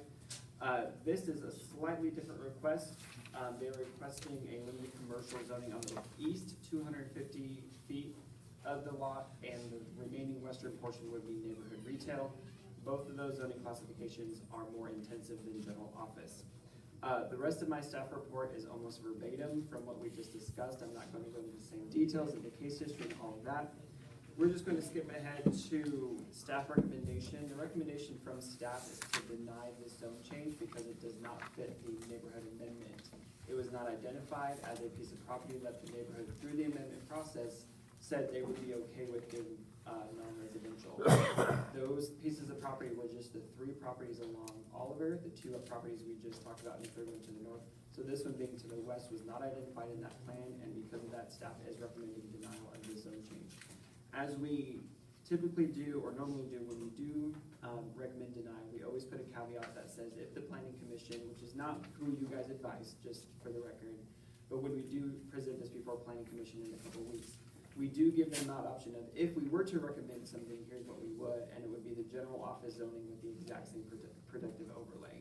So again, for the sake of time, not to go into the details of that, your decision tonight is, are you going to accept staff recommendation of denying that zone change, or would you want to recommend to them that they should potentially proceed with the GO as an option, should they want to consider that, or something else? With that, I can stand for staff questions. We have Russ Evie with Baughman Company. He's an agent representing the applicant for this case. He can speak to some specific items if he so chooses, not to put you on the table, but that is the nuts and bolts of this case, and I can stand for any staff questions. Any questions for staff? Moving on, would the applicant like to speak? Why not?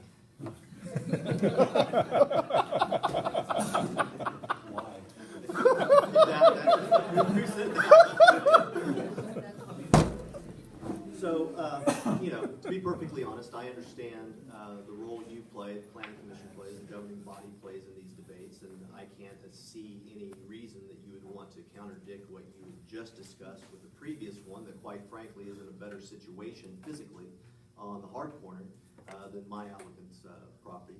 I will just say a few things for the record, answer perhaps a few questions that I was listening to in the audience dealing with drainage, not with any specific recommendations per se, but a better explanation perhaps how the process works. But I will say this, I have let's just say the distinct honor of representing the Nielsen's, who heretofore have been probably the strongest opponents to any land use application here.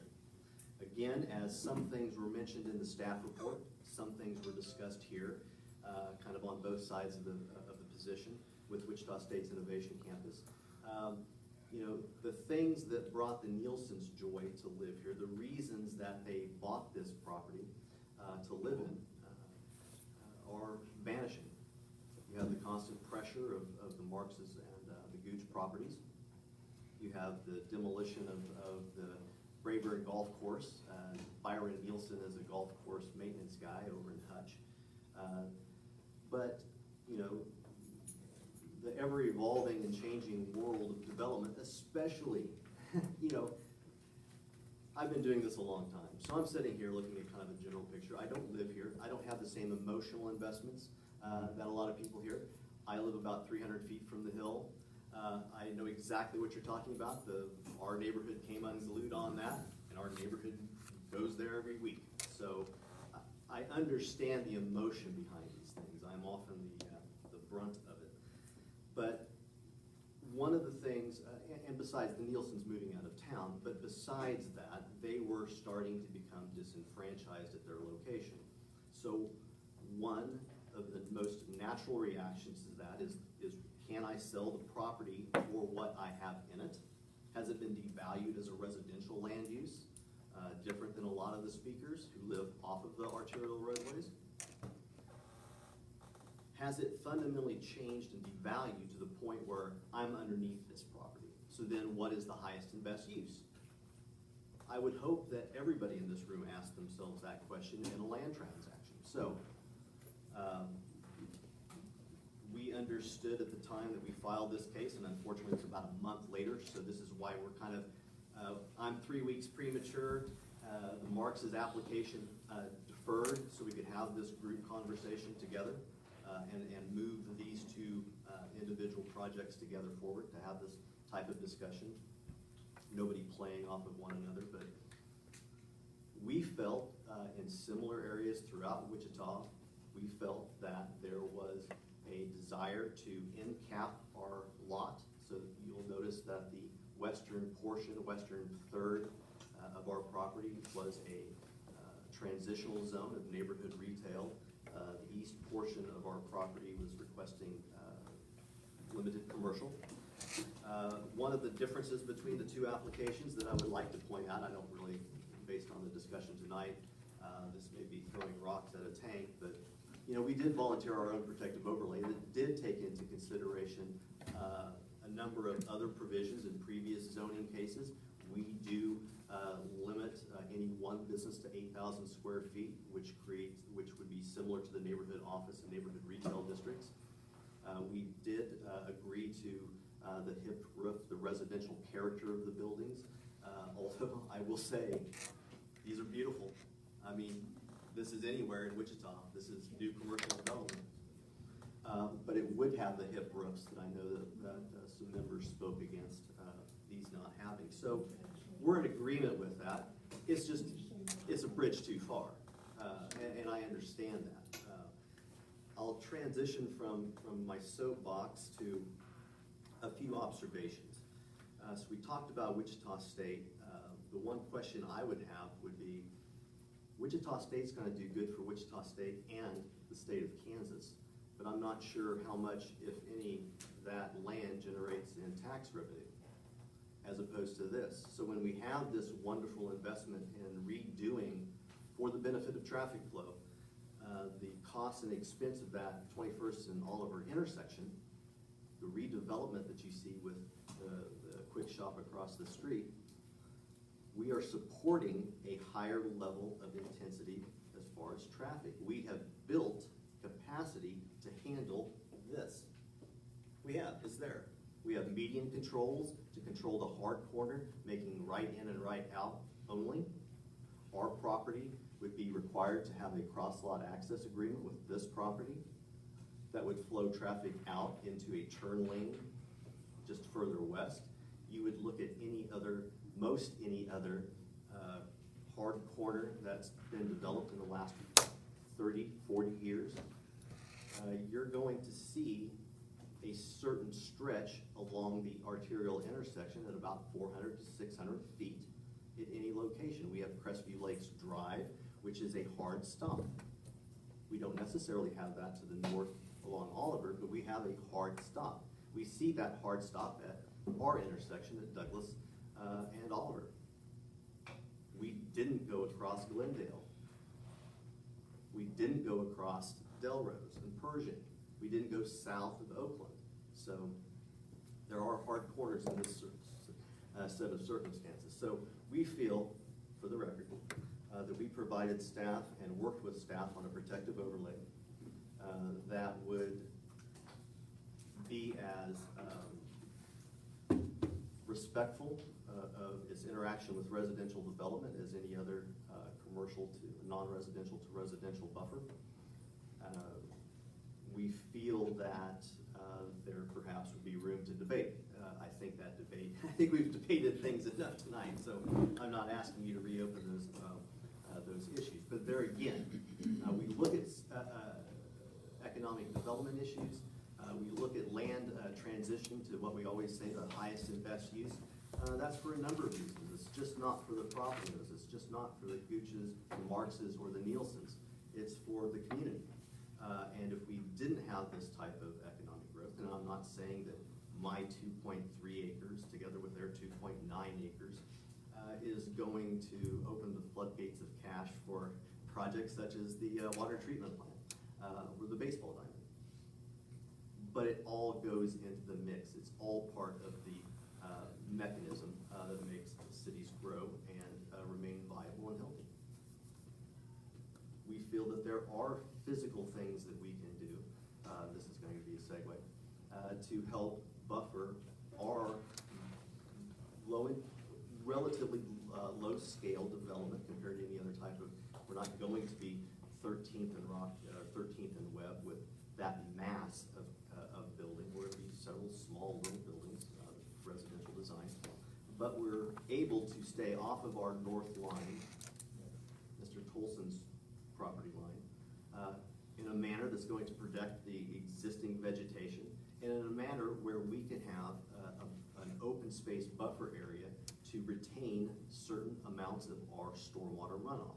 So I'm going to transition to drainage. So drainage, as was mentioned prior, we are required to calculate and quantify how much runoff the Nielsen's property generates today.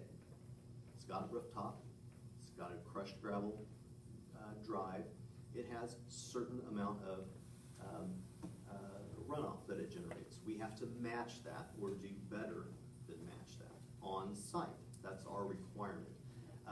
The city's stormwater management policy has a 1 acre disturbance clause, so your Dollar Generals, I didn't think I'd have to speak to Dollar General tonight. The reason that we don't see any of that is because anything that's developed on 1 acre or less isn't bound by those requirements. You can asphalt coast to coast. So there is none of that. And so that gets captured in streets. It outflows and it gets captured in streets. Anything beyond 1 acre in development, we have to maintain water quality, but also water quantity. So we're not able to spill out, whether it's in the stormwater sewer in 21st Street that was installed as part of this intersection design, which arguably flows right into the lakes.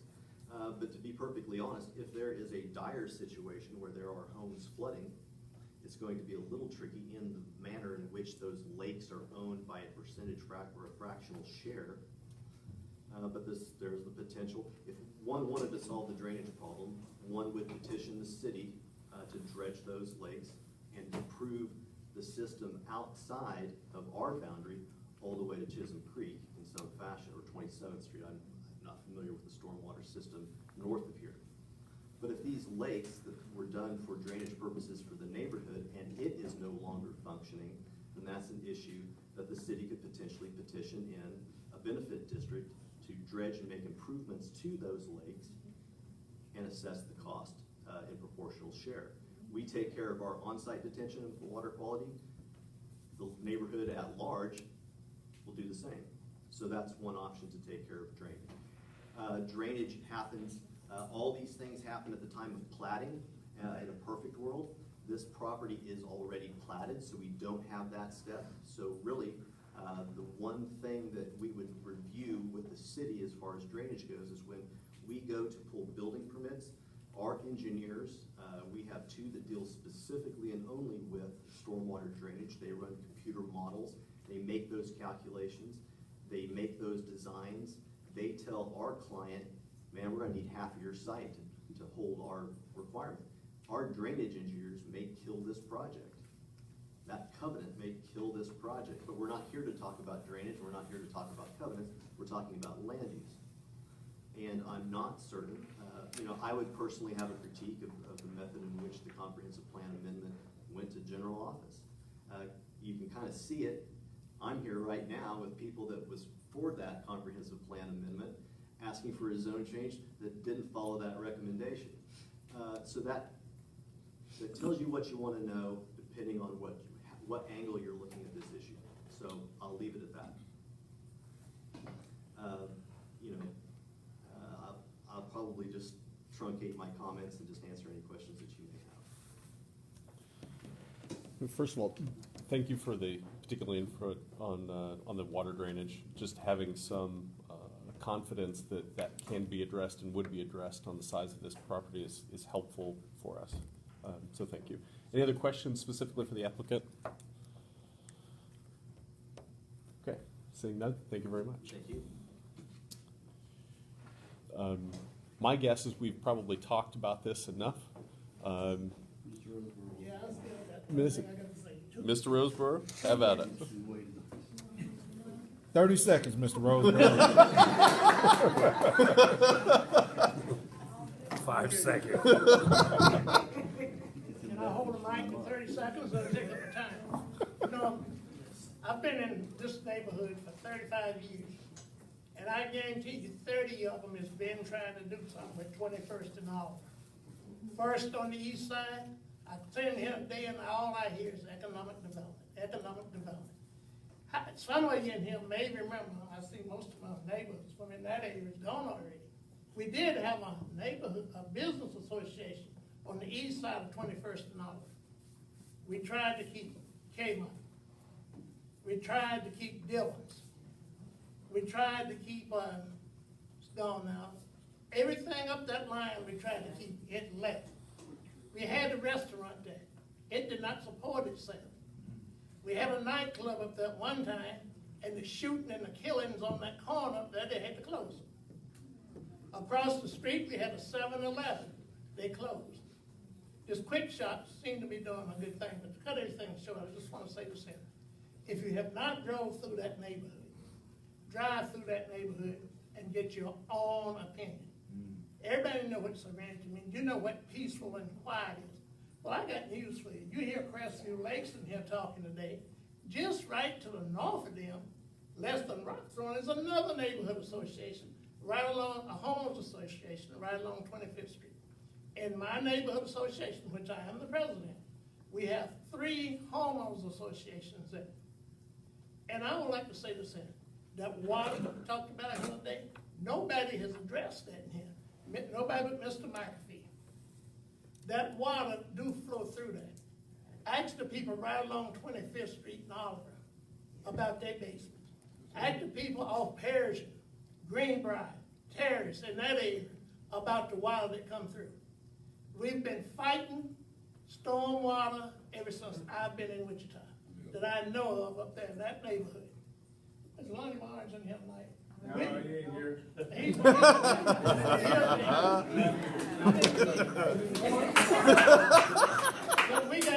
pictures.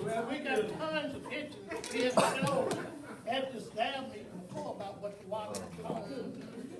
So please, if it's gonna be developed, I just don't see any more cement hold up that it's gonna support businesses. Now, what they're showing here, this is a surprise to me. I have not seen that. Mr. Johnson, I thank you for coming to our neighborhood associations and sitting in on the meetings. Have you seen this before? No. No, I haven't seen this. So, in all honesty, you developers didn't do what you were supposed to do. Come in and talk to the people. Give them a chance to maybe change their mind. And you heard them in here tonight to say, and I know you denied the first one, so I'm gonna say you got to deny this second one too. Because, as a matter of fact, do not start that neighborhood just to make money. And that's what I'm hearing here tonight, and if nobody else has said, I will say it. Just don't make money. To do something to destroy the peace of the people that's up there. I don't see any people that's between 21st Street and 25th Street in that neighborhood, but that's a pretty nice neighborhood too. Thank you, I stand for any questions. I made something, so can I present it? I will be quick, and I think nobody else will want to talk. Wow. I am back, and you're still here. I love it. We've been here since midnight, until midnight before, so we're doing good. So I am Christina. I'm right. I am in 7 Crestview Lakes. Here's what you need to know. I love the last time when you said, hey, I hate driving, by the way. I love walkability. You know what the problem is with all of it, though? That they're not building it for walkability. It's all being built however they can make money. And here's the thing. If they brought me a site plan and said, I want this site plan approved, and we could change it, and we could add trees, and we could make it so it functions as walkable, I'd consider it. I'm a planner. I am not somebody who does not want development. I want good development that matches the neighborhood, that can be used well, and not kill people while they're crossing the sidewalk. Like I have to do to go over to Starbucks and almost get killed, okay? Or pull into the driveway. I have to get in the middle of the lane with the other people coming straight at me. I am not against development. I'm for good development that's decided by community. And that's why we need to stick to the plan. The plan was made by the community, and the reason it's so general is because nobody will work with us. So we have to give, and we have to give. But you know what? Nobody gives back. They just keep asking for more, just like this one too. These people were part of the planning process. They helped create the thing that said that they weren't appropriate for commercial use. They were involved in that. They came to those meetings. So here's what you need to know about them. I agree.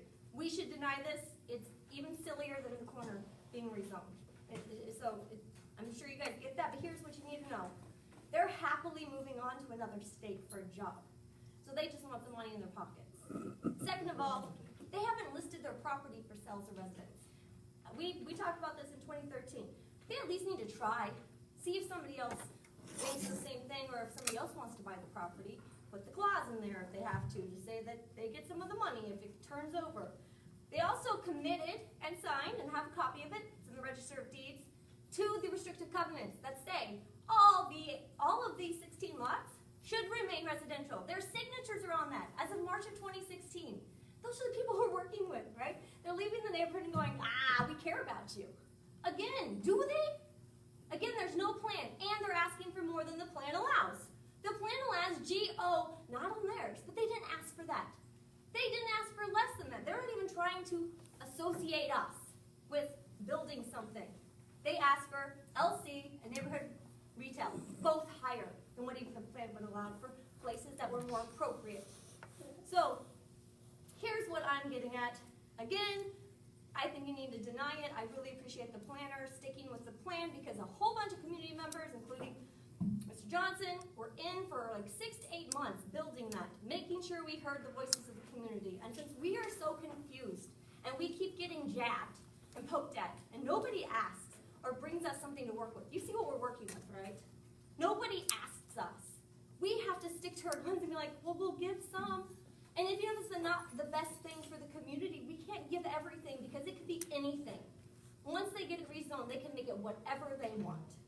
So we have to stick to our guns, and until they can do a better job communicating with us, we can't give it another inch. So please recommend denial and go with the planner's suggestion and no other recommendation. Thank you very much. Thank you. Any questions for the speaker? I'm on my 30 seconds too. Oh, you do? Yes, sir.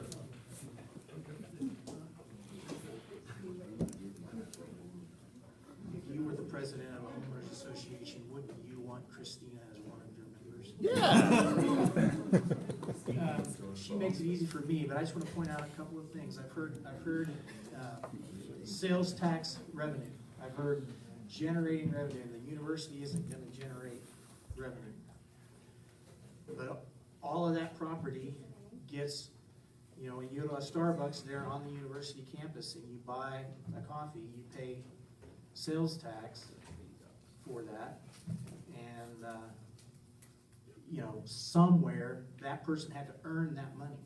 So that person, and right now, whether you like the administration that is in power or not, we are in the throes of the best economic situation we have been in centuries, in decades. And so to take this corner, when I was doing a little research to find out highest and best use and do some things, I Googled money grab.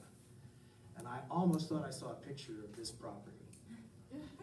You can't approve this. There's no way you can even look at that and consider it. Now, if they had tried for 6 months to sell it as a residential property, maybe the average price of these lots has been going anywhere from $200,000 to $250,000. If you take 10% of that and make 10% or 20%, that's $25,000 or $50,000 more. So that's $300,000 conservatively. 600,000 is the number we're talking about here. From 200 to 600, that's 200% gain. That sounds like a little bit of greed to me. Oh, Can we get the mic up for Charlie? Oh, you want the mic? I have to do what I think my obligation is to the city of Wichita, which I somehow get stuck in doing this. Crestview Lakes. I owned that piece of property for 5 years before I ever started to build on it. My oldest daughter was just about to graduate from high school. And I said, my God. So I started building this house. Dug the basement the first day. I got a call from the city of Wichita telling me to bring my plans down for inspection. City of Wichita does not inspect residential properties. The architect who was the head of central inspection at the time I knew very well. I said, I'm not coming down here.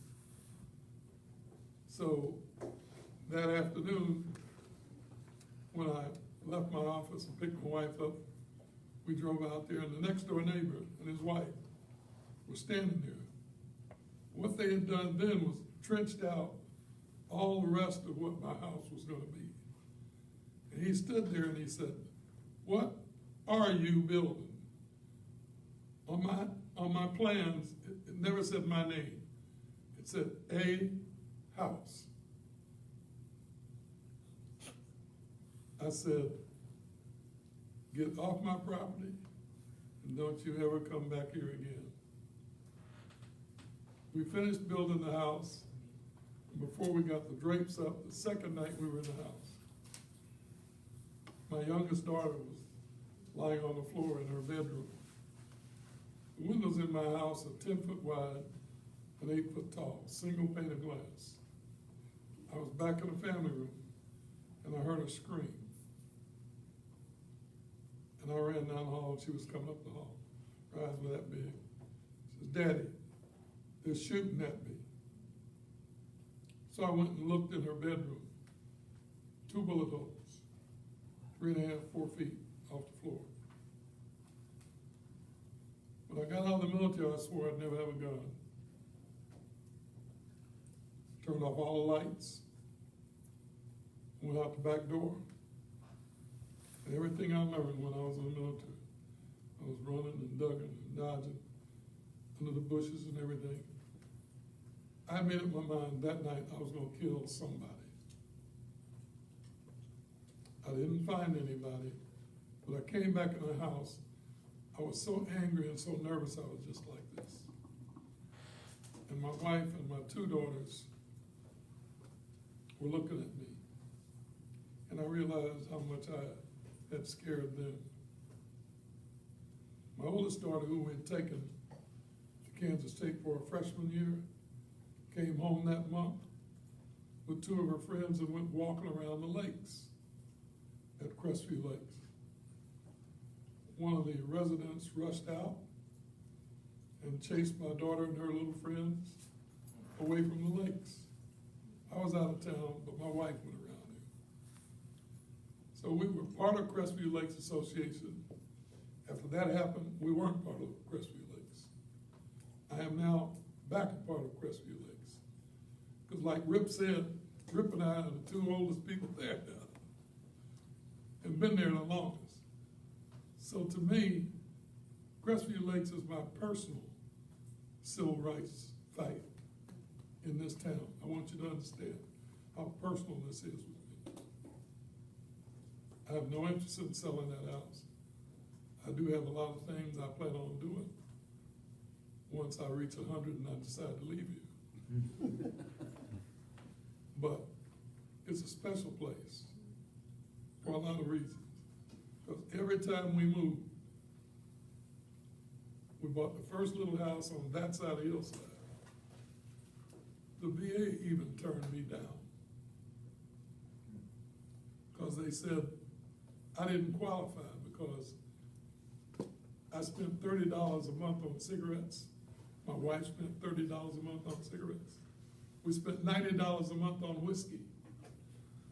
I said, well, I can pay for the house with that because my wife doesn't smoke, and I don't smoke, and we don't drink. Okay? You gotta understand, for me personally, and I'm sorry to bring this up, but as I listen to everybody talk, I think a lot of us have forgotten this road we have trod. Think of those words. You understand what I'm talking about? Too much of this is personal with me. I'm sorry, but it is.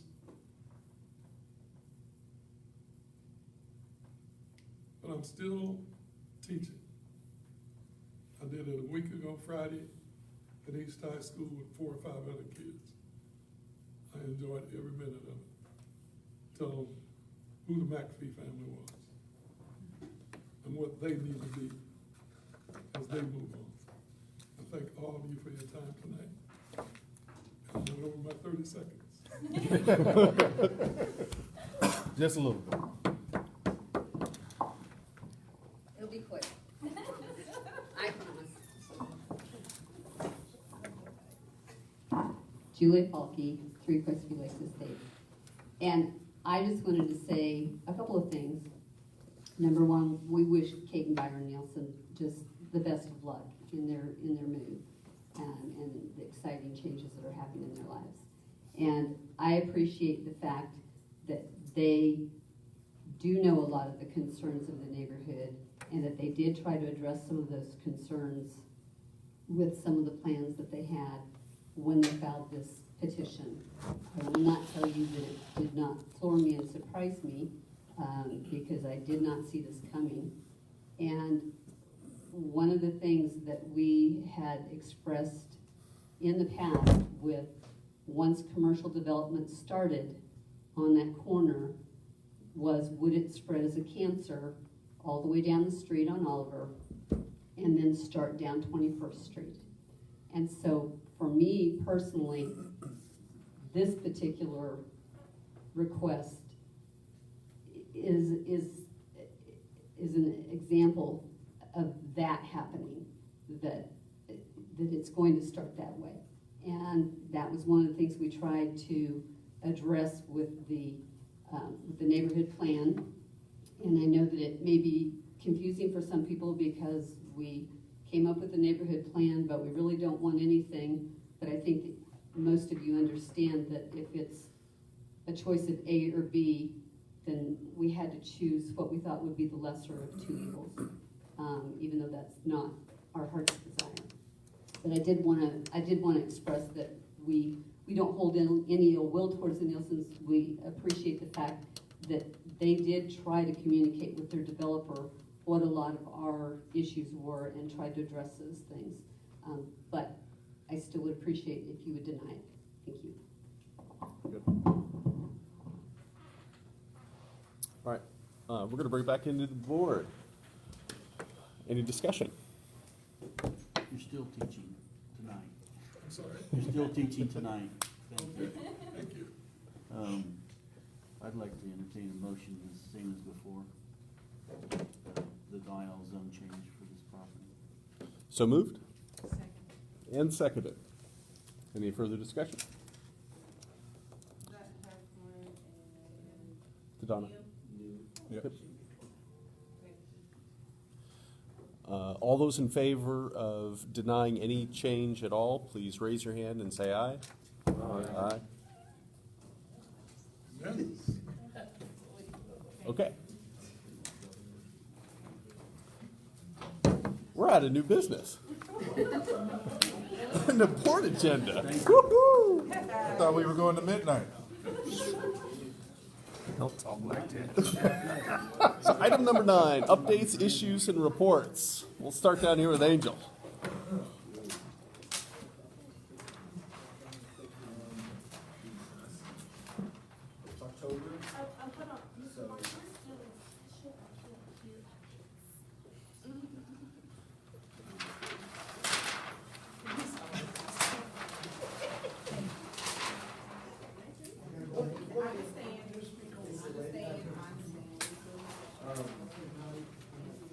This month is October, and it's like a big month for high school students, especially seniors. It's the first wave of scholarships and FAFSA. I just filled it out before I came here. So I just think it's important for all the high school students to know that they need to get it done as soon as possible to get the most out of the FAFSA, the most benefits. That's pretty much it. Thank you. At Saturday's District 1 breakfast, I was reminded that U.S. Census is hiring, looking for jobs for the census coming up in 2020.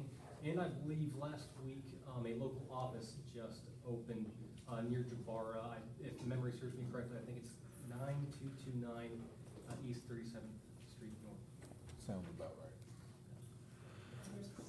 And Camila's got. Go, Camila. No updates. Vote for this guy. We had our cleanup this last weekend. The chipper was very well received again.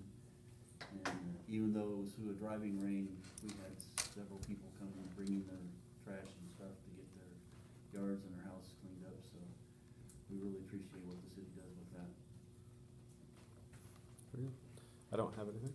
I don't have anything. Last day to register to vote in the November elections will be October 15th, so if you're not registered to vote, you still got a little bit of time. And also, the NAACP is having their 99th Annual Freedom Fund Banquet, November 16th at 6 p.m. at the Marriott. Need a ticket, let me know.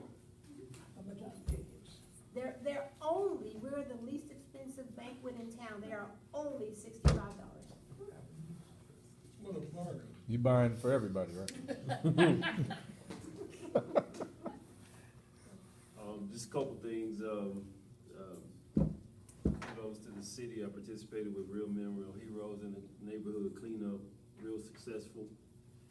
I think our boys have a great appreciation for those people who work on the trash truck now. Yes. And so, that was a good opportunity for them to get to give back and do community service. And so the other thing is, just want to do a quick thank you to Mr. McAfee, Mr. Roseborough, and then Mr. Gooch. As a youngster, I didn't grow up here, but I've heard a lot about what you guys have done. And so again, don't ever think that you are forgotten. And so we appreciate what you've done to impact this city.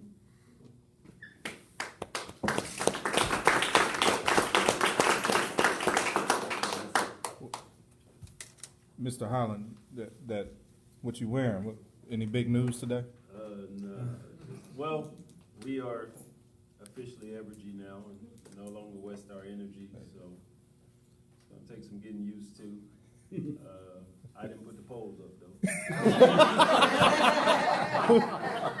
Time for the now.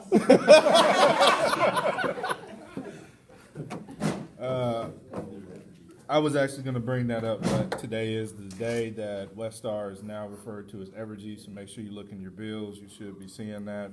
I forgot earlier to also mention for Wichita Water, if you go to wichita.gov/water, You can follow all the updates, get questions answered, and we will make sure that website is updated about anything with the water treatment plant. Again, I always want to encourage you to come to District 1 Breakfast. Tune in to our council meetings. Lots to talk about, lots of stuff going on. And again, appreciate you all being here. And one other thing, sometimes our conversations around these zoning issues go into things that are not to be considered, but one thing I appreciate about it, although it keeps staff here a little bit later, is we get questions answered, and some things that have happened in installations of transmission upgrades, some questions were not asked and not answered. So even though we may go off task just a little bit, I'd rather see questions answered and the community know more than what we have to consider than for something to happen and then we're sitting back asking questions later. So just wanted to give that. It does extend our meetings sometimes. I do know when DAB members are asking questions that don't pertain to what we're voting on, but again, the conversation is good for both community and DAB to get a better understanding. That's all I've got. I'd like to thank all of you people for what you've done. And what you've done tonight. I've been there for many times, so I really appreciate what you have done for the community, and I thank you so much. Last question. What helps us all in this neighborhood is to start looking to see how we can get the appraised values of what we own in this neighborhood up where it ought to be. As an architect who designs houses, I designed a little house over on the west side, $400,000. It was half the size of my house. Okay? So the value that most black people have is in the house that they own. And the appraisals continue to do this. So when they sell, they got nothing. They're able to leave nothing. So I think this is the organization that can start to look and somehow make a change with that. I will reach out to Commissioner Cruz and Commissioner Meitzner about that and get that conversation going. Good enough. Camila did remind me one thing, trunk or treat, Thursday, October 31st, 6 p.m. to 8 p.m. here at Atwater. Last year was awesome because it was chilly and they had free coffee. Or hot chocolate. I had coffee, but they had hot chocolate and I got a refill, so bring out the young folks. We're donating. Tom? We're donating. Bring Donate. kids in. Okay, I just wanna say, everybody saw about the 2-year-old kid that was beat up and killed last week. And, we gotta do something about our fat kids. It's the third killing of a baby this year. And the same guy that Howard Carl Brewer's grandson, Howard this case in. Why wasn't that baby taken from those parents 7 months ago when they first realized that he was being abused? We sit here in the community, we say we love one another, and I don't know if that's true or not. It's time for the state of Kansas and the county, whoever's hiring these people, to hire qualified people, somebody to care about somebody else's life. Got that I right. can't say that my wife saw that child or not, but she fights that every day. She fights it every day. She's on the care team, and she says, I've put recommendations, I go to trial, and they still return the case to the parents. And I just wanna, if I could add to, just as a community comment, a lot of parents aren't opening the door when the caseworkers go to investigate and they're hiding the kids and switching them to different houses. So if you can never see a kid and never see the bruise, we can't take the kids. So you have to remember they're shuffling these children around also. So this is a community, a whole effort for all of us to protect these kids. So, just be mindful of that. Not just the worker. Tell your wife, I appreciate it. She's very vigilant. Rip asked me the other day, and this is off task, but I need insight, if anyone knows, the Black History, there's a book out for Wichita's Black History. What has happened is that my mom was willed a grave plot in Weir, Kansas. Right. I am going up tomorrow to pay taxes on it, and I am trying to get with the Black History Association to see if they wanna make that one of the sites in Kansas to She go deserves visit. it. Yeah, Mom did a lot of work. She deserves it. Yeah. Like the trail part? And Rip, you reminded me of that the other day when we talked, and so I gotta, Did you start with TCAM? I'm Did you sorry, ask anybody at the Kansas African American Museum? That would be my first start. Kansas African The American. Kansas African American Museum, Denise Sherman is the current director there. That's where I would start. Okay, and, Kenya. Can you come, because, yeah, Dale and Dale's director. I'll get, when we finish, I need another name like she said. Coming back, Tom, did we ever get to you? I passed, I'm good. Okay. Well, with that. Motion to midnight? Oh, no! I need names. I can't make motion. Whose motion? Motion to ban Brown. Motion has been made to end the meeting. All those in favor say aye.